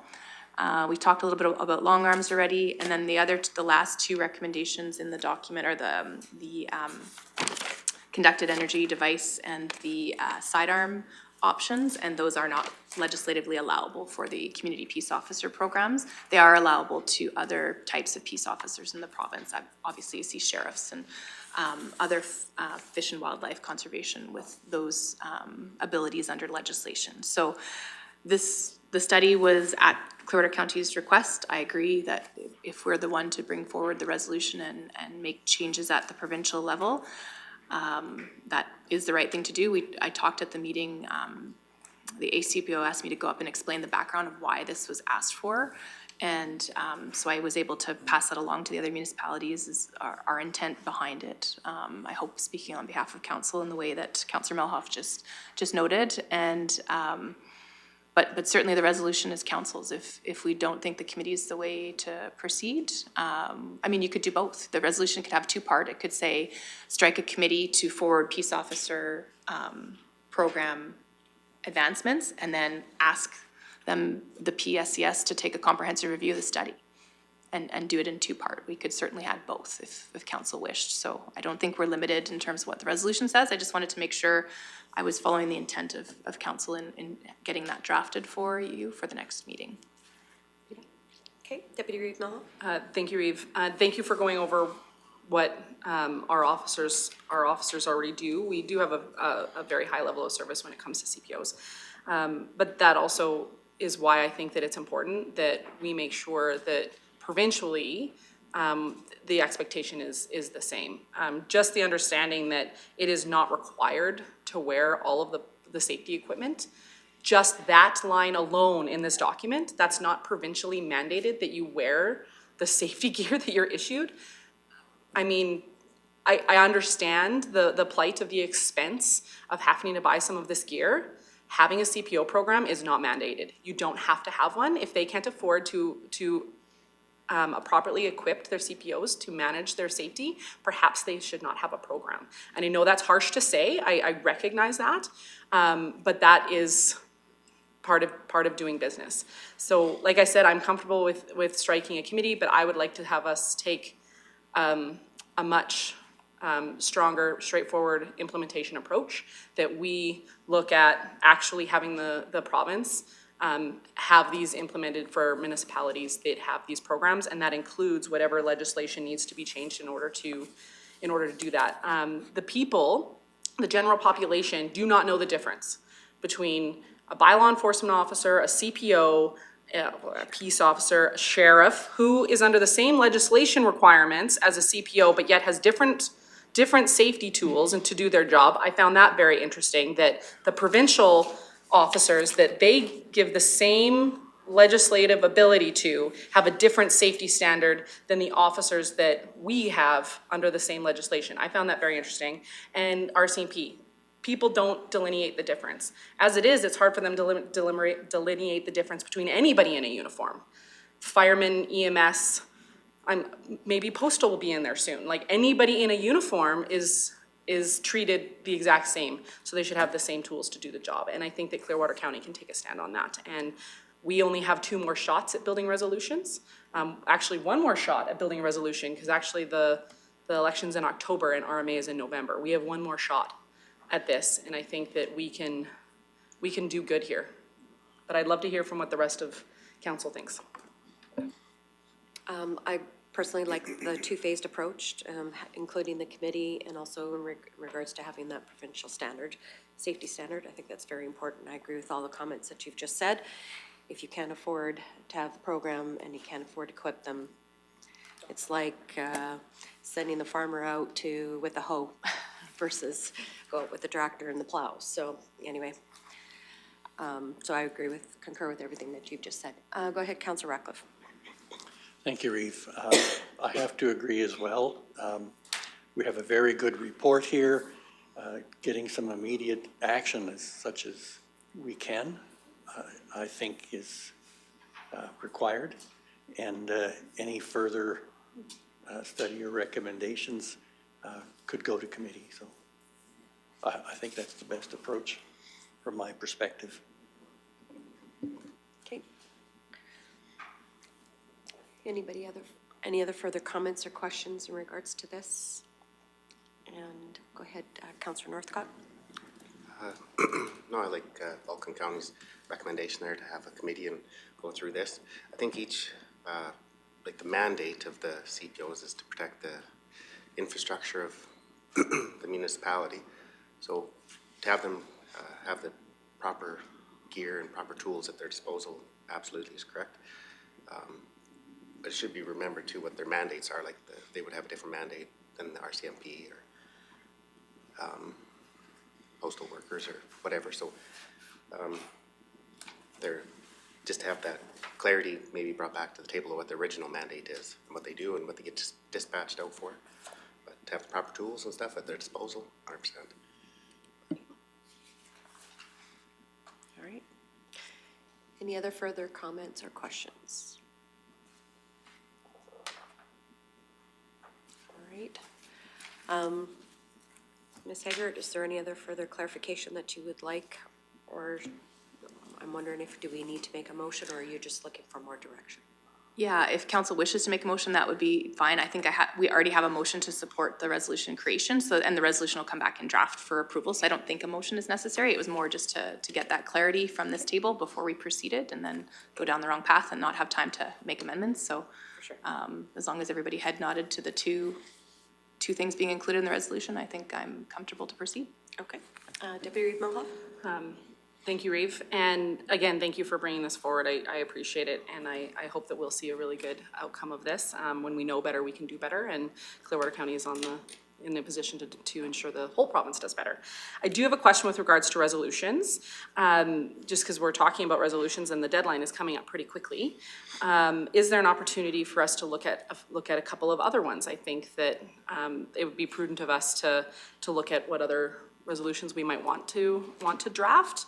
I've been getting a lot of feedback with regards to the comments that I made at RMA regarding underwriters, FUS, and NFPA. And municipalities have been getting back to me saying, are you bringing it to RMA? Is it going to FCM? We want to support this. How can we help? It got a lot of really good feedback and they agreed. So I think that there's value in us exploring whether it's RMA, FCM, where we're going with that.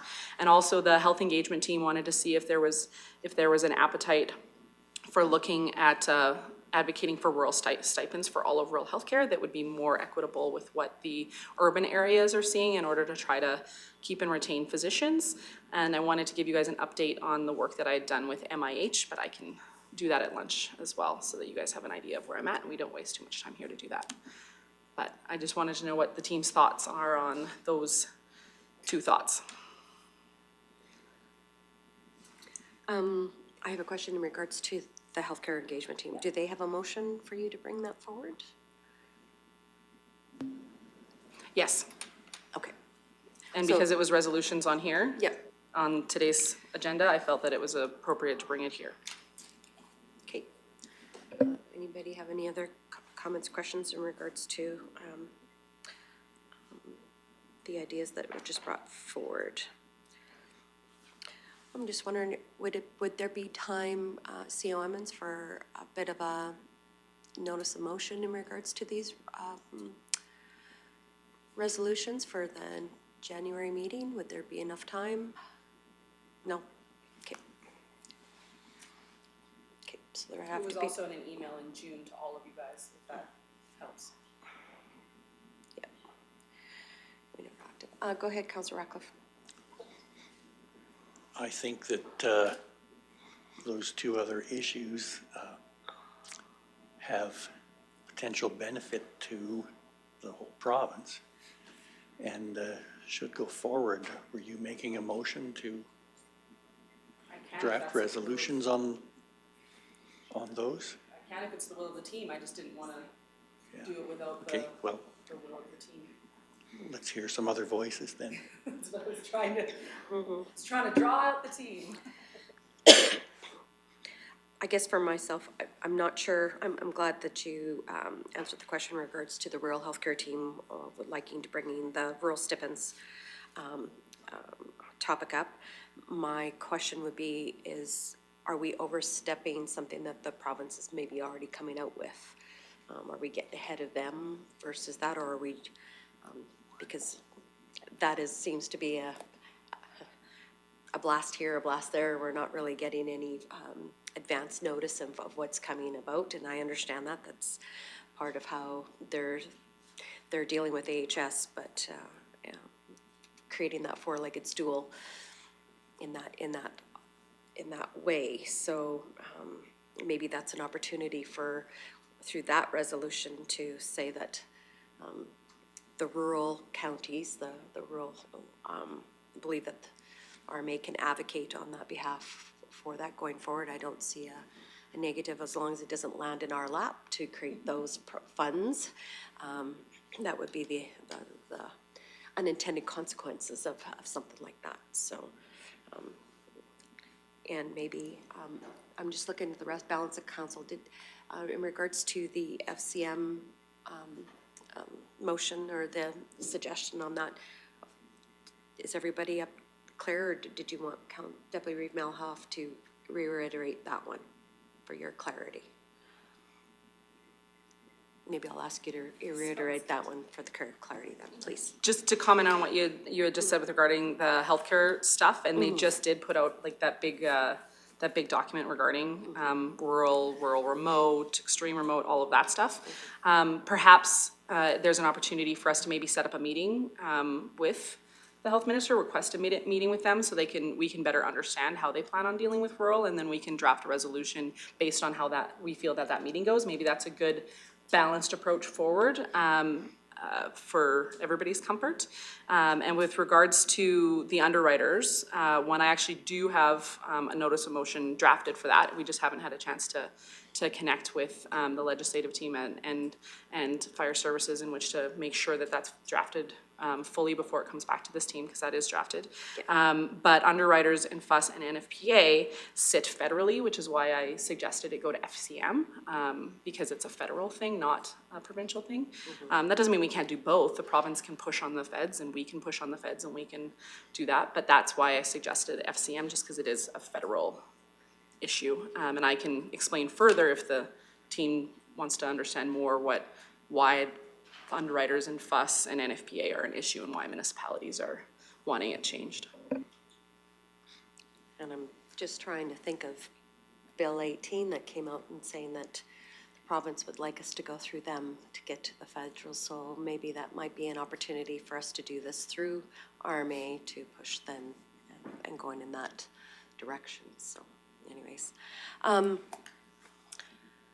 So open the floor for further discussion or comments. Go ahead, Councillor Northcott. Would some of those topics have been covered in the Alberta Healthcare Action Plan?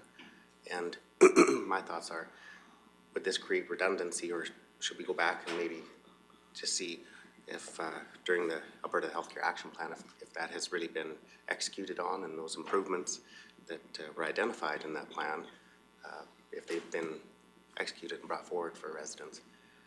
So I just thought I'd throw that out there. Deputy Reeve Malhoff. Thank you, Reeve. And that's why I suggested perhaps a meeting with the ministry to see where they're at on that plan, because like I said, they did release that plan, see where they're at with it, so we can actually see if we need to build more of these things, because is it just a plan that's sitting on a shelf collecting dust, or are they actually doing something with it?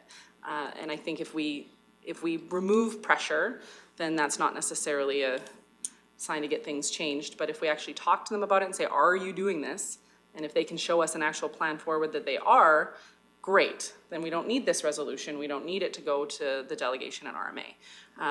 But if they aren't, then perhaps a resolution to have them actually implement the plan that they laid out would be valuable. Councillor Northcott? I think it would be good information to have that information regarding the Alberta Healthcare Action Plan. I think there would be a lot of municipalities would support that if they're not delivering on what they said. So absolutely, to ask that question, have that meeting and say, hey, what's being done in the areas that were identified and the improvements that you said were coming. I think there would be a lot of support for that. But maybe there's a lot of improvements that have already been done that we just don't know about either, and which I'm hoping that would be the case. Yeah. I would also say that we have tried in the past to have meetings with Minister LaGrange and have been unsuccessful. So maybe this is our time to, like suggested, is try and have a meeting before or as soon as possible with her to have these discussions. And there's always an opportunity to bring up an emergent resolution at that point in time once we get more information through her. So maybe not entertain a resolution at this time, but maybe we should be asking for a meeting with her, and whether by Zoom or in person, and then go about that way and ask her those questions and that information directly. I would be more comfortable, I guess, with that, if that's so well. But go ahead, Deputy Reeve. Absolutely. I was actually going to make a motion to that effect, that we direct administration to set up a meeting with the health minister and, if available, Long as well, so that MLA Long, he's the parliamentary secretary for rural healthcare, so that the two of them are available so that we can advocate for rural health issues, and we can find out going forward what resolutions would be fully appropriate to try to make sure we advocate for our community. Absolutely. I'm sorry if that was overly wordy, and I'm sure you will clean up my wordiness, Jana. All right, motion on the floor. Discussion on that motion. Seeing none, I'll call the question. All those in favor? And that motion's carried. Thank you. Great. So the other one was in regards to the draft notice that you, I guess, made up on the fire underwriters. Do we want to continue on with that one or submit that through the FCM at that point in time and let them carry it forward? Go ahead, Deputy Reeve. Thank you, Reeve. I'd actually look across to administration. Do we still have time for, like, when is the cutoff for FCM? Can it be brought back in January instead, so that we don't have a huge work plan for you guys over the next 2 weeks? As it is, we have budget and strategic planning. So if, depending on when cutoff is, I want to make sure that we're not overburdening you guys. You want to put me on there? To answer the question, I did not bring that information with me, so I have no idea what FCM's deadline is. If Tracy Lynn was here today, I'd probably look over to her and she would likely know right off the hop. So I didn't even bring my computer up to Google it, so I apologize, I don't have that information, but I'll try and find out over lunch and follow up and let you know. So I don't know if that helps you with making a motion today or not, but. For sure, their conference is in May? June. End of May this year? Beginning of June. Beginning of June, okay. So there should be some time to look at this in the new year as well then, and we can dig into it more then. So, thank you. Okay. All right. So with that, so we have basically, Director Haggard has had that conversation in regards to the CPO information for a resolution to come in the new year, in the January meeting. And so if there's no other comments or questions, go ahead, Councillor Ratcliffe. Thank you, Reeve. My question is, how much weight with FCM this resolution would carry if it had significant support from RMA?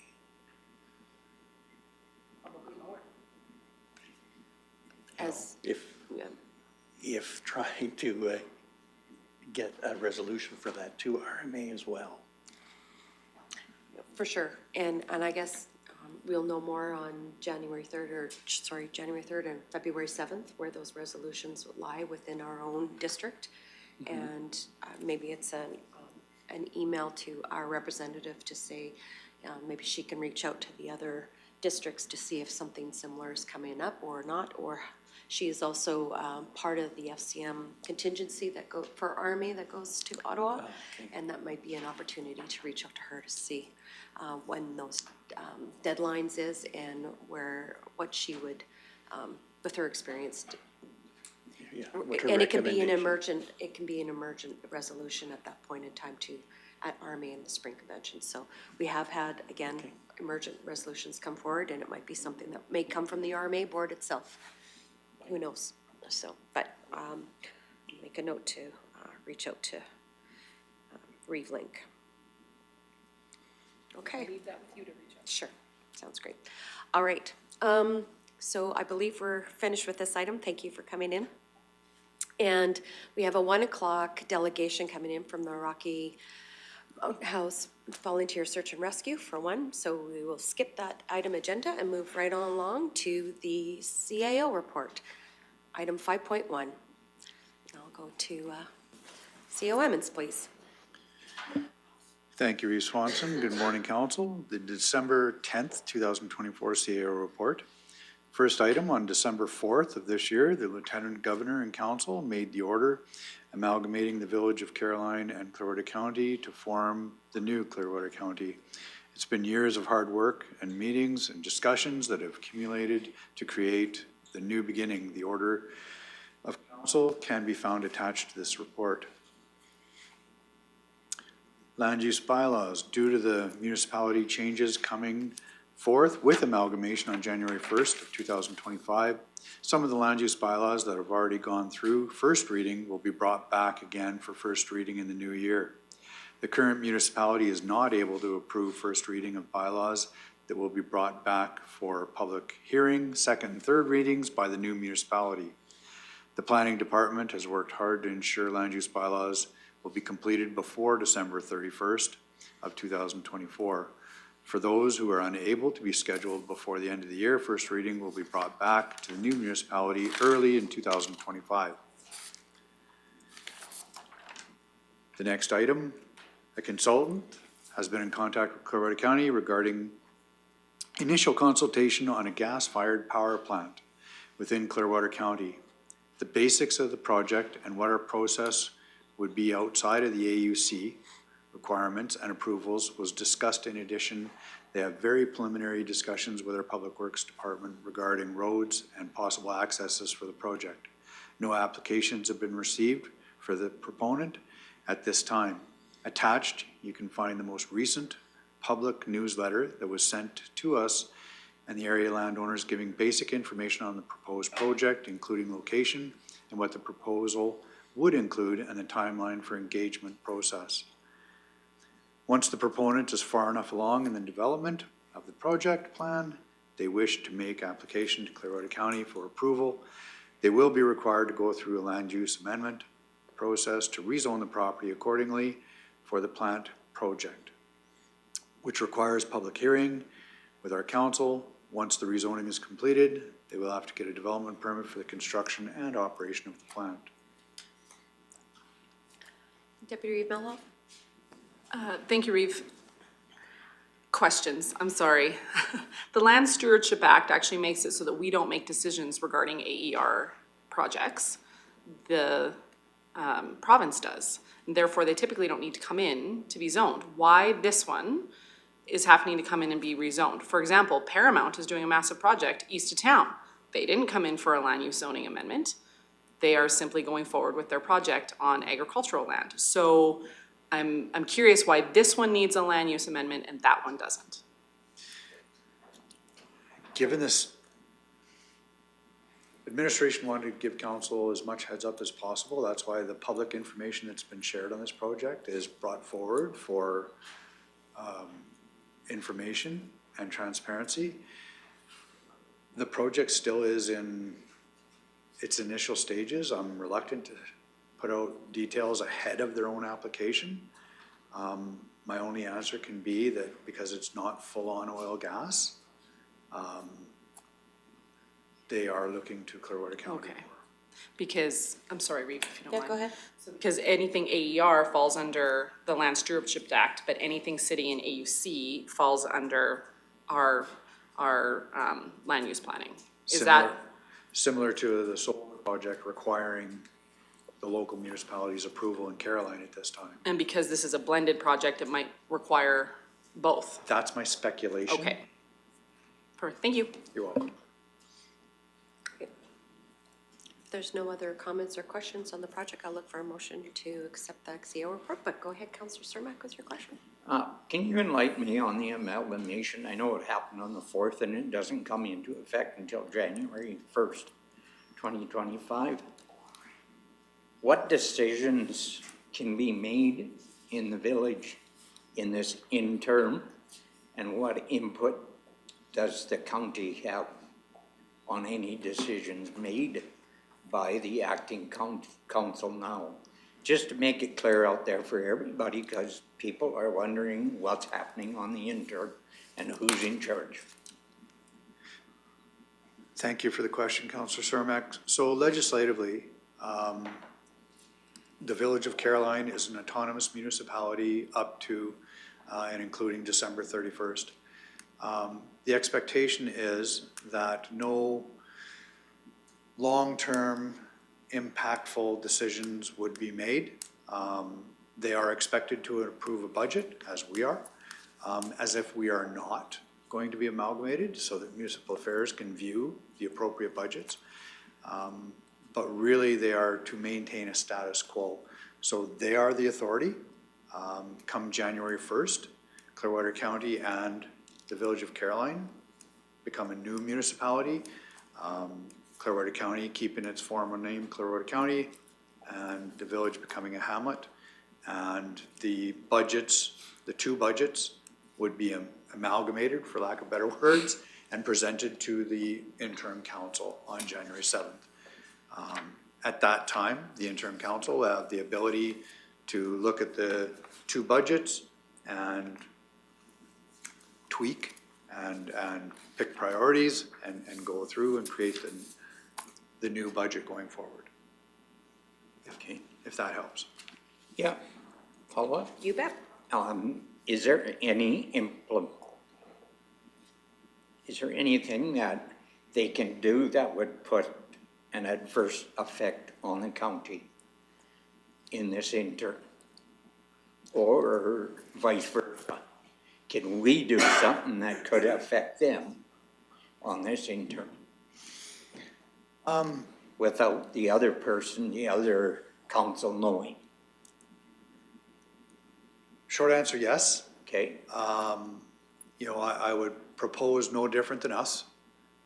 Any decision this council makes requires a motion. That's council's governance. You're the boss. I get directed through motion, which is the transparency portion.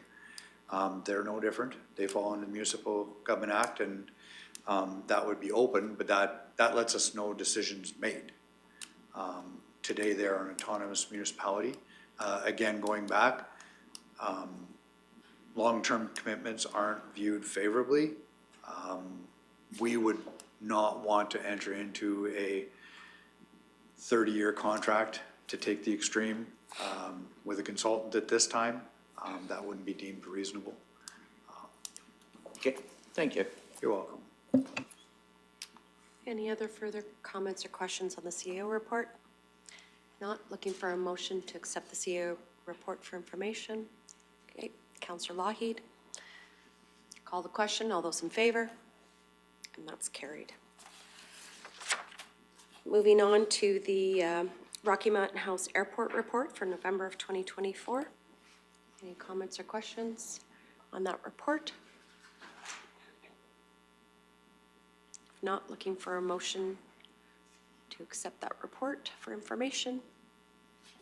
Okay, Deputy Reeve Melhoff makes that motion. Any other comments, questions? Call the question. All those in favor? And that's carried. Moving on to the Rocky RCMP Provincial and Community Quarterly Report. Any comments, questions on that? Not looking for a motion to accept for information, receive for information, okay, yeah. Deputy Reeve Melhoff makes that motion. Call the question, all those in favor? And that motion's carried. Moving on to 5.4, which is the verbal council reports. And I'll move over to my right and ask for Councillor Lahey to start, please. Thank you very much, Reeve Swanson. Always great to be able to go first in these things because I heard such exciting news at the last item of the CAO report. I think it shows how we're ideally positioned to take advantage of the investment in the traditional oil and gas industry, as well as bringing in new technology that ties in where the provincial push is right now, which is data centers. We have a number of components that we've been working on for a number of years, and an exciting project moving forward with connectivity within our county that helps drive us forward into opportunity in the future. And I'm so excited about those kinds of projects getting the focus here, as well as the investment in economic corridors and investment in long-term education and all those things that are so important with the quality of life. So I think it puts Clearwater County in an excellent position. It has been a busy couple of weeks, as I know Council has been busy with various things, but the amalgamation meet and greet on the 27th at Caroline was great to see that community come out, and really a chance for introductions of who their interim council is going to be, and really help to answer any questions they might have about that process. I think it was a great effort, and I think the community is, in general, very supportive of the next steps there. Highway 11 twinning, an update on that was really useful to kind of find where we're at in that process, and really be able to share what we know with the community as those questions arise. Parade of Lights, always great to get out in front of the community and see that enthusiasm for the joy of the season there. It was great to see those people and those smiling faces and well wishes going back and forth. Did get a chance to go out to the Chambers Merry Mingle event at the Prairie Creek Inn. That was a great evening. We got to learn a little bit more about the history of this area and how that expedition had roots. The Palliser expedition did have roots right within Clearwater County, and quite a bit of time was spent here in their process as they mapped out the west, or the Western Canada, really.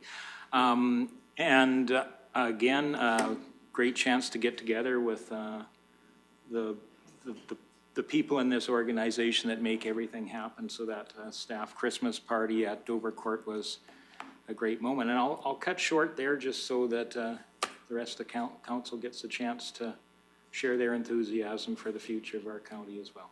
Perfect, thank you. Any questions for Councillor Lahey? Seeing none, go ahead, Deputy Reeve Melhoff. Thank you, Reeve. I'll try to only touch on the things that you didn't, because we were at many of the same things. But while you guys were in Caroline, I'm sad that I did miss the event in Caroline. I was at the Gas Federation, and some amazing news. The gas co-op was successful in getting funding for natural gas to Nordegg. So yay, we're going to Nordegg. We don't entirely know what the full number is yet. They announced 3 million. We know that it's going to be a little bit shorter than that. But I anticipate that there will be a delegation for gas co-op coming to talk to the county in the new year to make sure that the county, as one of those partners, is fully aware of everything that is going on. But that is amazing news for the community of Nordegg and Clearwater County as a whole. And that was largely part to the efforts from this council as well, always making sure that they're advocating for Nordegg. It's extremely important. That's great. A big topic at Nordegg was, or Nordegg, sorry, Nordegg's on the brain now. Big topic at that conference actually was hydrogen blending and renewable natural gas. And how that's going to work within the province and across the country in general. So I'm looking forward to hearing a lot more about that, and how fuel gas, they're trying to make sure that fuel gas is not continually burned off. So they're working on legislation actually to remove fuel gas and utilize it for other heating sources where possible. So I thought that was pretty cool. We'll stay tuned on what that legislation could look like. I'm really looking forward to hearing what has to come there. I met with our PAP regarding MIH again, and working through that, and I can give you guys an update on that at lunch so that you guys understand how it works within our community, which is great. Parade of Lights was amazing, and also the board Christmas event. Thank you to staff for organizing that. It was a great opportunity to give a gift to the board members within our county. Condor did an amazing job again of Breakfast with Santa. So thank you to those volunteers. My family very much appreciated it, and I wanted to make sure that I said thank you to you and your team, Councillor Lougheed, because it is a tradition that my family has cherished every year. And again, you guys did a fabulous job. And a big shout out to the team at Leslieville as well, who did a children's Christmas event there as well. We volunteered with 4-H to do that, and they too did an amazing job. We are truly blessed to have such amazing volunteers within Clearwater County. And I heard that something very similar was done that was fabulous in Caroline. I look forward to hearing about that from the crew down in the Caroline area. But try to make it short and sweet, sorry. No worries. No, that's good. Thank you. Any questions for Deputy Reeve Melloff? Okay, seeing none, go ahead to Councillor Northcott. Thank you. I did attend quite a few of the same events. The Rocky Chamber Christmas Mingle, that was very interesting about Palliser's expeditions that he had in the region. I've attended a FCSS meeting with Councillor Ratcliffe yesterday. There was lots of good discussion there, but there's always a increasing need to accommodate social demands in society. So I also attended a Alberta Municipal Climate Leadership meeting via Zoom, and one of the notable things that came out of that was there's still applications coming forward for renewable energy projects. However, the funding for those projects has been decreasing. So I attended a CAPE meeting as well on the board of directors there. A couple of notable things there was Trochu is currently underway building a new $45 million seniors housing project. So they're fairly excited about that. And then there was also another municipality there that had identified that they had a $300 million investment from a corporation to install fiber in their municipality. So that's about it for mine. Okay, thank you. Any questions for Councillor Northcott? Okay, seeing none, Councillor Ratcliffe. Thank you. I seem to have misplaced my notes, but most everything that I've been to has already been covered. I also want to comment on the Parade of Lights. What a great event that was. There were so many warming fires out on the boulevards that the neighbors were gathering around and visiting. So that was great to see. So kudos to the organizers of that event. And I had a conflict that night, so my apologies to the Norday Community Association for having to choose. Yes, I also attended the boards and committees event. We had a virtual meeting around the highway twinning project that let us answer some more detailed questions and gave us more information on the schedule and plan for that project. Also, the FCSS meeting yesterday with Councillor Northcott. We had a delegation from West Country Family Services outlining their issues, their funding challenges, which prompted some good discussion on how we move forward and some plans for 2025 to try and deal with the challenges that are being faced in our community, especially in the volunteer groups. So I'm going to take this opportunity to add that volunteers do so much to keep our community running, to support people with challenges which may simply be age and trying to age in place. And it's something I feel that everyone owes their community, is that you know, we take from activities through the community events that are organized, and we also need to put back. So that's my challenge to some of you. The multitudes listening here today will decide to get involved in their community and make some contributions. It's important. All right, thank you. Any questions for Councillor Ratcliffe? Seeing none. Councillor Cermak. Yes, first off, I would like to say that I'm very sorry that I missed the meeting at Caroline with a council meeting, all the people out there. My wife took me on a holiday, which was much needed. It was very refreshing. And when I got back, I did have a chance to talk a little bit with the president out there of the Caroline Ag Society. And I have put in front of the board here, or the council, that our building is getting to the age of needing to be renewed. Well, in the last week or 3 weeks, we have spent about 10 grand on a new, and we had to redo our brine pump. That's for the heating of the pipes underneath our ice surface to keep the frost from going down and lifting the building. We spent up to about 10 grand on that, getting it redone. And then when we got that done, now the floor pipe into the flooring of the heating it has broken twice since. We've spent about 35 to 4 grand each time on this, cleaning up the mess and stuff. They have managed to be able to keep the ice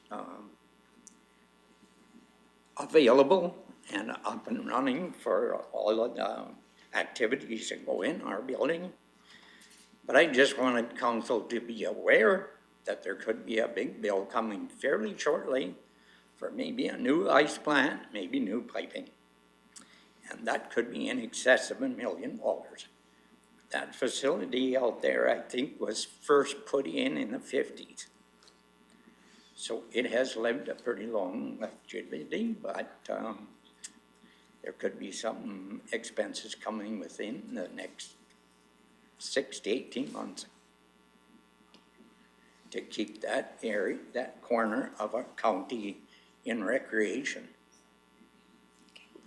There's a lot of people that use that facility down there.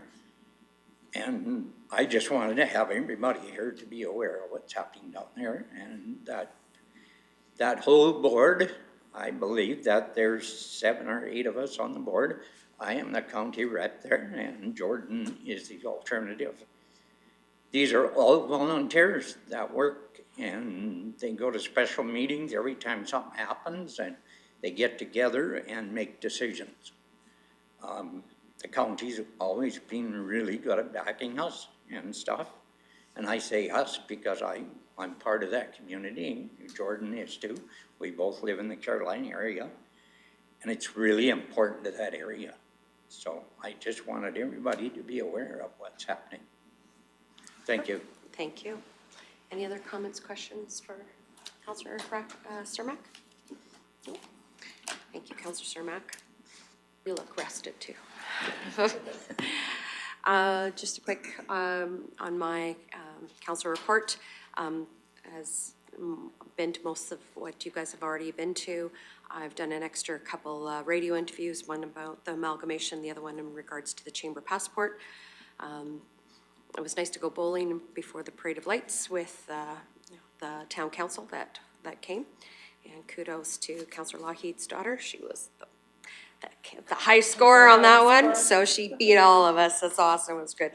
The LUB on the steering committee that we had on December 2nd, it was great to get through all those districts, and going forward, looking forward to another meeting in January with the PAC in regards to go over some more a more holistic draft. Also attended an ASHA quarterly meeting. We're working on our advocacy in regards to the pre-budget for the province, and a little bit more organizing for the conference and trade show that's happening the first week of April. Also had a museum meeting. We've been typically only going once a year. They're going to try and move it twice a year. And like every other board in this community, they're looking for members, hopefully newer and younger. So with that, great wholesome discussion in regards to maybe collaborating with the National Historic Site. And in regards to, there's some members that would like to join and do some more activities in regards to the museum stuff. Said that one lady would like to do graveyard tours and go around and do something like that, because that seems to be of interest nowadays. But I'm looking forward to working more with the museum to create a little bit more interest going forward. Also attended the Westview Lodge. We had our dinner, a Christmas dinner. Everybody was there. I got to serve some bubbly ginger ale. And so anyways, we got to sing a few carols, and I think they enjoyed having their turkey dinner. It was served to them, so it was really great to see their smiles and that. And overall, I'd like to, I'll use Councillor Cermak's words, I would like to give a bouquet to all the community halls. Because all the community halls at this time, they're hosting multiple events for our residents and for their visitors. And if it wasn't for our halls that are putting on these events, it'd be a pretty dull December. They'd have to listen to us all the time on live stream. So anyways, so I appreciate all what the halls are doing for the month of December and leading up to the month of December. And just want to say that I think this council recognizes their efforts, and hopefully they can continue into 2025. So anyways, so that's all I have for verbal reports. Looking for a motion to accept the verbal reports. Okay, Councillor Cermak. I think when I was away, my wife was on Facebook, and she said something to me about Westview Lodge, that there's 25 or 28 other people there, that we are short of funds there for a Christmas gift for some of them. Did you hear anything about that, Michelle?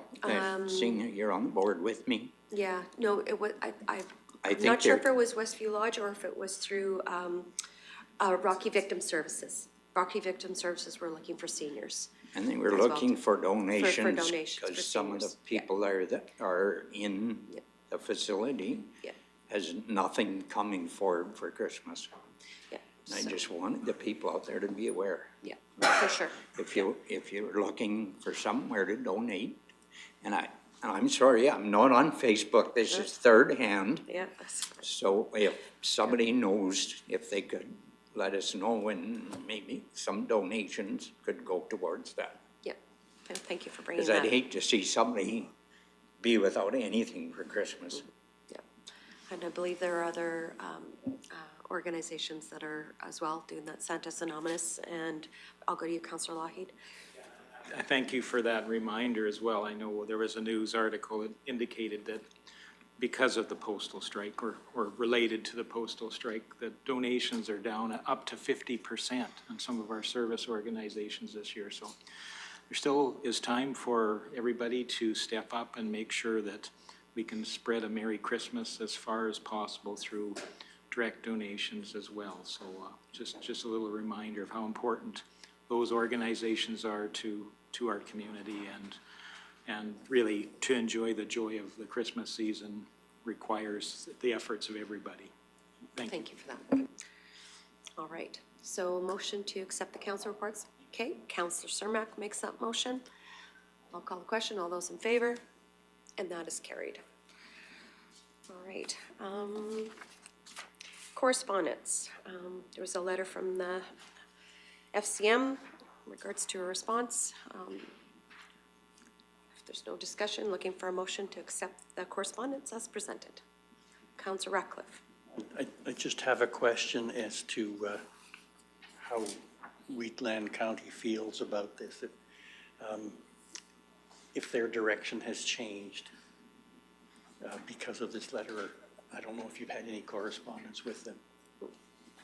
No, I've seen nothing to date, so, Okay. with that. So In I that- would imagine it's a lot of these, we're in that week where a lot of councils are having their council meeting, or a lot of counties are having their council meeting this week, so we might hear something before the 20th, and we can bring it forward then, so. Okay, in that case, I move that it be accepted as information. All right, thank you.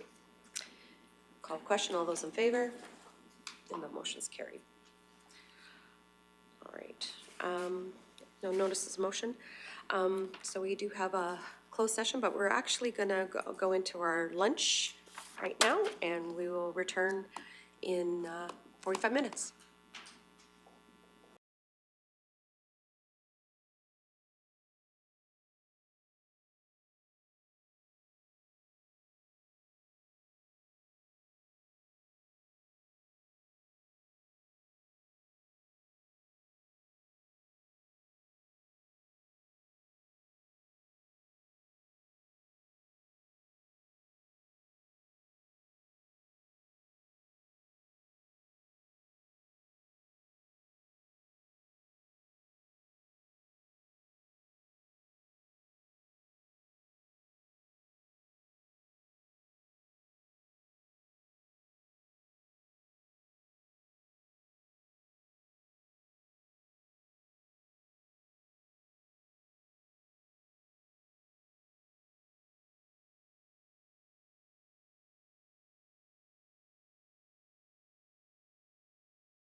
Okay, welcome back for our December 10th council meeting. We had some technical difficulties.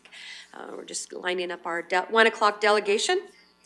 So at this point in time, we have a 1 o'clock delegation for the Rocky Mountain House Search and Rescue for an update and funding request. All right. Can you, nope. All right. So, we will, we're working out the technical difficulties here, so. Can you hear us now? Okay.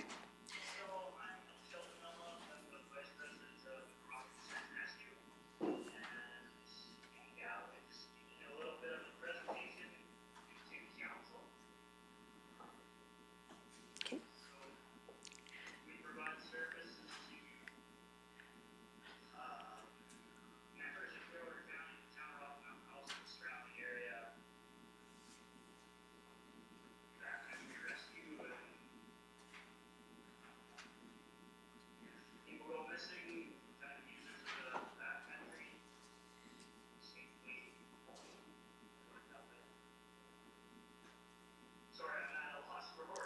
That's all right.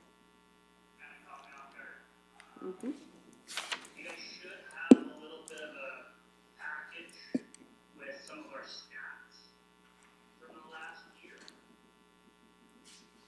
We have that.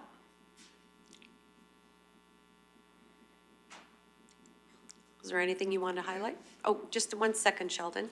CO Emmons would like to make a comment. Hello, Sheldon, it's Rick Emmons. Would it help at all if I at least read out, more for the listening audience, what SARS has submitted, and ask you then to build on that? Yep, you can definitely do that. Thank you. So Clearwater County received from SARS the following letter.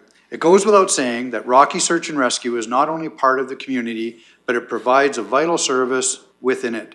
SARS is made up of dedicated volunteers committed to the safety of this community. Our team of highly trained professionals respond to emergencies, including, but not limited to, missing persons, natural disasters, mountain rescues, in often most challenging conditions. As a nonprofit and volunteer-based organization, SARS relies heavily on the support of grants, donations, and community resources to sustain their operations. We are seeking funding to support critical aspects of SARS rescue operations. This funding would go to the day-to-day operations, as well as future purchases that Rocky SAR requires to ensure the needed resources are available for those venturing into the backcountry of Clearwater County and surrounding area. Each of the 35 active Rocky SAR members puts in an average of 231 volunteer hours annually. This time is spent training, responding to emergencies, fundraising, community and public education events. Rocky SAR responded to 29 calls for service in the last year, ranging from injured and overdue persons to water rescues. 141 training-related exercises, including rope rescue, tracking, lost person behavior, and water rescue. And Mr. Melhalf, as stated earlier, has a bunch of incidents and stats attached for council's review. Would you like to take over, Mr. Melhalf? Sure. Is there any questions from council to me? Go ahead, Deputy Reeve. Thank you, Reeve. Sheldon, what are you funded by Clearwater County currently, and what is your request? Oh, Christine's coming.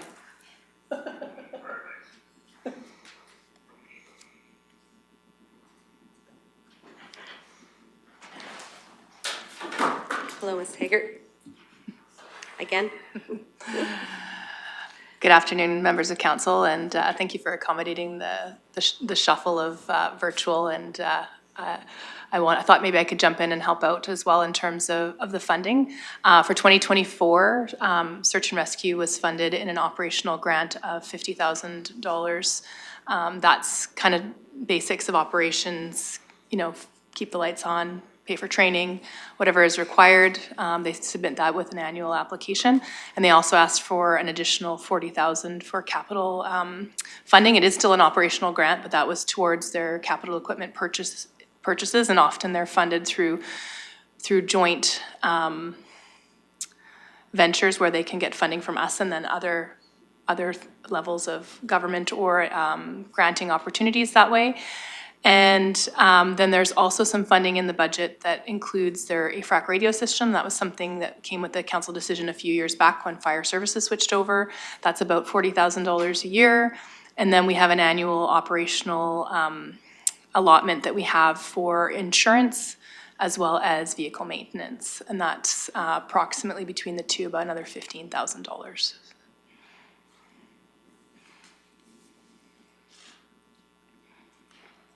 So for their 2025 ask, that'll come with the budget later this week. But they are asked for some additional funding related to capital for a building. Okay, thank you. Follow-up question? Go ahead, Deputy Reeve.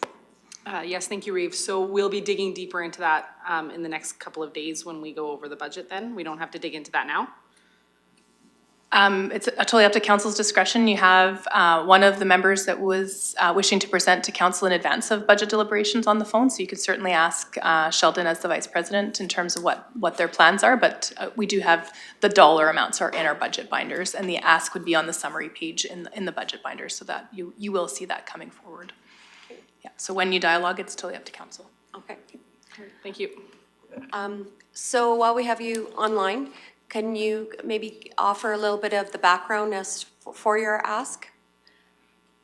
So, yeah, we're asking for $150,000 this year, $60,000 for capital, or for day-to-day costs, operational costs, $40,000 for training, to maintain certifications, that kind of thing.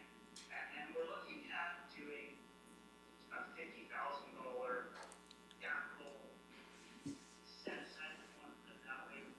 Rocky Star is going through the process of looking for a new building. We've outgrown our current one, so we want to start funding for that. That $50,000, we would also match a certain percentage of that every year. Currently, we don't have a policy set with Rocky Star as to how much we can match every year, fundraise for every year, but that's kind of where that number is from. Okay. That would give you an opportunity to apply for example, SIP grants or whatever else at that point in time that you have some. Okay? No, sounds fair. So would you be looking within the proximity of the town of Rocky Mountain House, or would the group be willing to look at a different location? I think the general consensus is close to the town of Rocky. Doesn't have to be right in the town, but most of our members reside in the town or very close to it. We do have a satellite office out at Nordegg as well, in the Nordegg Public Service Building, where we have a unit out there. But as we know, that's not where the main membership is. So it would be around Rocky, but possibly in Clearwater County as well. Just trying to find something that suits our needs and the affordability of Rocky Star. Okay, thank you. Question? Deputy Reeve? Thank you, Reeve. It shows here that you guys have done over 8,000 hours, volunteer hours. Is that to date, or do we still have obviously a few weeks to go, or was this taken a while ago, or is this 2023? So that's from January 1st to the end of November. Okay. So we have a little bit left. We can typically slow down this time of year. Training, call-wise, everything slows down. But there will be a few more man hours in there. Perfect, thank you. Thank you. Does council have any other questions at this time? I'm lucky I can ask Yeah. the questions anytime. Exactly, exactly. I think thank you very much for coming on at the very last minute, but council, I see no more blinky lights. Other than a motion to, what's this recommendation? Except for information as presented. And to bring back the requests for the 2025 budget deliberations. Okay, Councillor Lougheed makes that motion. I'll call the question. All those in favor? And that motion's carried. Thank you very much. Enjoy the rest of your day. Yep. Perfect. There we go. So with that, that was our last agenda item in open session. I'm looking at item 8, which is the closed session, so I'm looking for a motion to go into closed session. Councillor Northcott, all those in favor? That motion's carried.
And welcome back. We are now out of our closed session.